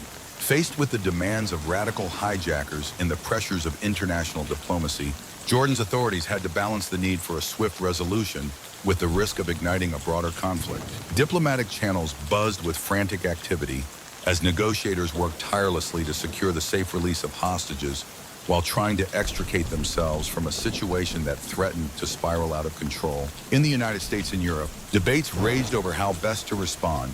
Was this an isolated incident or the harbinger of a new era of global terrorism? The hijackings forced a re-examination of aviation security protocols, leading to sweeping changes that would eventually reshape international policies on counterterrorism and border control. Over the course of several harrowing hours, negotiators at Dawson's Field engaged in a delicate dance with the hijackers. With every phone call, every measured demand, the tension mounted. In a room filled with military strategists, intelligence officers, and crisis experts, discussions took on an urgent, almost desperate tone. Every word spoken was weighed against the possibility of triggering further violence. The hijackers, for their part, remained unyielding. Their demands were non-negotiable, and their threat of violence was implicit in every command. Yet, even amid the cold calculation of their actions, there were moments when the human cost of their plan became painfully evident. The hostages, men, women, and children, sat in stunned silence, their eyes reflecting a mix of terror and quiet defiance. Their lives, once filled with the mundane routines of everyday existence, now hung in the balance, their fate intertwined with the unfolding political and ideological struggle. Finally, after what felt like an eternity on the barren airstrip, a breakthrough was reached. The ransom money and parachutes were delivered as demanded, and in a sequence of tense, methodical steps, the hijackers ordered the release of the hostages. Relief, tempered by lingering fear, swept over those who had been trapped aboard the hijacked flights. Families were reunited, tears of joy mixed with sorrow, as survivors clung to one another in silent gratitude. Yet the relief was short-lived. The hijackers had not yet made good on their final command. With the hostages now free, the aircraft were slated to be refueled and then directed toward unknown destinations, an ominous reminder that the crisis was far from over. In the days that followed, international investigations were launched. Authorities scoured every piece of evidence, from fingerprints and personal effects to the detailed logs of negotiations, in an effort to piece together the identities and motivations of those responsible. In the aftermath of the Dawson's Field hijackings, the international community was forced to reckon with a new reality. The incident served as a wake-up call, prompting immediate and far-reaching changes in aviation security worldwide. The once lenient security protocols that had allowed multiple hijackings in quick succession were overhauled. Metal detectors became a ubiquitous feature of airports, and the screening of passengers and luggage was intensified to levels previously unimaginable. In many ways, the Dawson's Field incident marked the dawn of a new era, one in which the specter of terrorism would shape the policies and practices of nations around the globe. For decades, the Dawson's Field hijackings have been studied as a seminal moment in the evolution of international counterterrorism. The coordinated nature of the hijackings, the ideological fervor behind them, and the subsequent diplomatic fallout all served to reshape how nations perceived and prepared for the threat of terrorism. In the years that followed, the international aviation community, and indeed the world, adopted a far more vigilant posture. Nations began sharing intelligence, and global collaborations were forged in the pursuit of preventing such audacious acts in the future. The legacy of the Dawson's Field hijackings is complex. For some, it is a stark reminder of a time when terror struck unexpectedly, leaving in its wake a trail of pain and loss. For others, it stands as a catalyst for change, or a turning point that forced governments to confront their vulnerabilities and ultimately to build systems designed to protect innocent lives. International bodies and local governments alike began investing heavily in counterterrorism strategies, ensuring that the lessons learned in the desert would never be forgotten. Among the most enduring elements of the Dawson's Field hijackings are the personal stories of those who experienced them firsthand. Miriam, a teacher on one of the hijacked flights, later recalled the surreal moments of terror and hope that defined that day. I remember how the fear was so overwhelming, yet in that darkness, there was an unspoken promise among us, she said softly. We clung to every word of reassurance, every small act of kindness. It was as if, in that crucible of terror, our true humanity was revealed. Another voice emerged from the ranks of the hostages, a young university student named Ali, who recounted the long, agonizing hours on the plane. We were all strangers before that day, but when terror closed in around us, we became a family. He recalled every whispered conversation, every shared glance of fear and determination, forged bonds that have lasted to this day. In that moment of despair, we discovered a strength we never knew we had. For many, the memories of those harrowing hours are a mix of pain and pride. A reminder that even in the face of overwhelming terror, there can be moments of profound unity and courage. These personal testimonies not only provide invaluable insight into the human experience of that day, but also serve as a lasting tribute to the resilience of the human spirit. In the immediate wake of the hijackings at Dawson's Field, governments around the world were forced to reassess their aviation security protocols. In Jordan, where the remote airstrip served as the final destination for the hijacked planes, authorities faced intense pressure from both domestic and international communities. The hijackers' bold actions had exposed vulnerabilities in a system that, until then, had been taken for granted. High-level meetings were convened in Amman, and within days, sweeping reforms were set into motion. Air travel, once considered a symbol of modernity and efficiency, was now subject to rigorous scrutiny. Airports across the Middle East began installing advanced security systems, metal detectors, explosive detection devices, and enhanced baggage screening processes, all aimed at preventing a recurrence of the audacious hijackings. The international aviation community, alarmed by the incident, adopted these measures, leading to a global transformation in how air travel was secured. In subsequent years, the lessons learned from the Dawson's Field hijackings reverberated across the world. The incident became a case study in counterterrorism, prompting improvements in crisis negotiation strategies and international cooperation. The policies implemented in the wake of the hijackings would go on to shape the security landscape for decades, ensuring that the legacy of that fateful day would be one of vigilance and reform.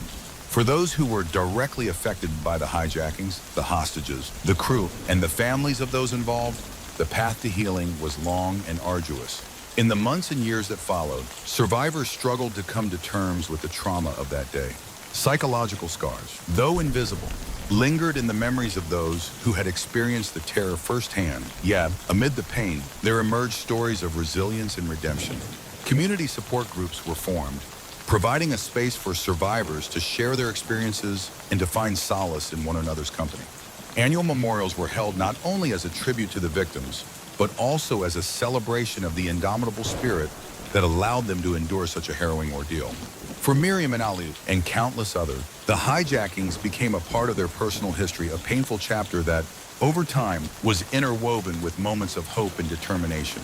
Their testimonies, full of quiet bravery and deep humanity, stand as a reminder that even in the darkest moments, the human spirit has the power to rise above despair. The Dawson's Field hijackings of 1970 are etched in the annals of history as a turning point, a moment when the world was forced to confront a new reality. The images of hijacked planes diverted to a remote desert airstrip, the tense standoffs between terrorists and authorities, and the haunting silence that followed the release of hostages continue to reverberate in the collective memory of nations.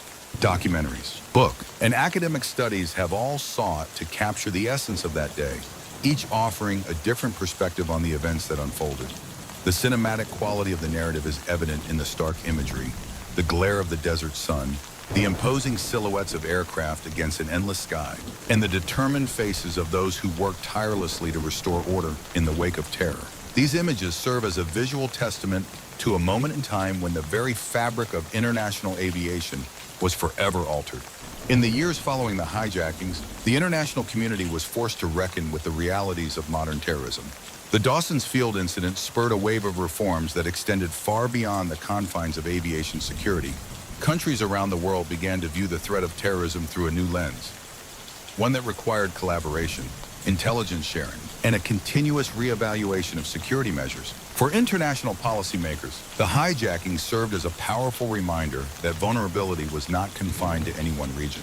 The lessons learned in the deserts of Jordan would go on to influence global counterterrorism strategies, shaping how nations responded to future threats and how they balanced the need for security with the preservation of civil liberties. As we reflect on the events of September 1970, the Dawson's Field hijackings emerge as a complex tapestry of terror, defiance, and transformation. They represent a time when ordinary passengers and crew members found themselves thrust into a maelstrom of political ideology and extreme violence. A moment when the world's sense of safety was irreversibly shattered. Yet, even as the scars of that day remain, there is also a story of resilience. The courage of those who endured the ordeal, the determination of authorities to reform and rebuild, and the enduring lessons learned by the international community all serve as testaments to the strength of the human spirit. In the face of terror, humanity found a way to stand together, to confront its vulnerabilities, and to transform tragedy into a catalyst for lasting change. More than 5 decades have passed since the Dawson's Field hijackings, yet the legacy of that day endured. It is a legacy of profound loss and deep introspection, but also one of hope, a reminder that even when the shadows of terror loom large, the light of human courage can still pierce through. For the survivors who still carry the memory of those harrowing hours, for the families who honor the lives forever altered by that day, And for a global community committed to preventing future tragedies, the Dawson's Field hijackings remain a stark symbol of both the perils of modern terror and the enduring resilience of the human spirit.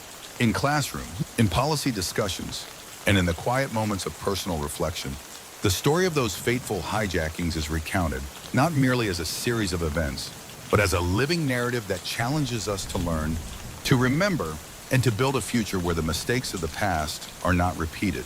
The Dawson's Field hijackings stand as a dramatic chapter in the history of terrorism, a chapter that reshaped international aviation, redefined counterterrorism, and reminded the world that even in our most vulnerable moments, the collective will to overcome can light the way forward.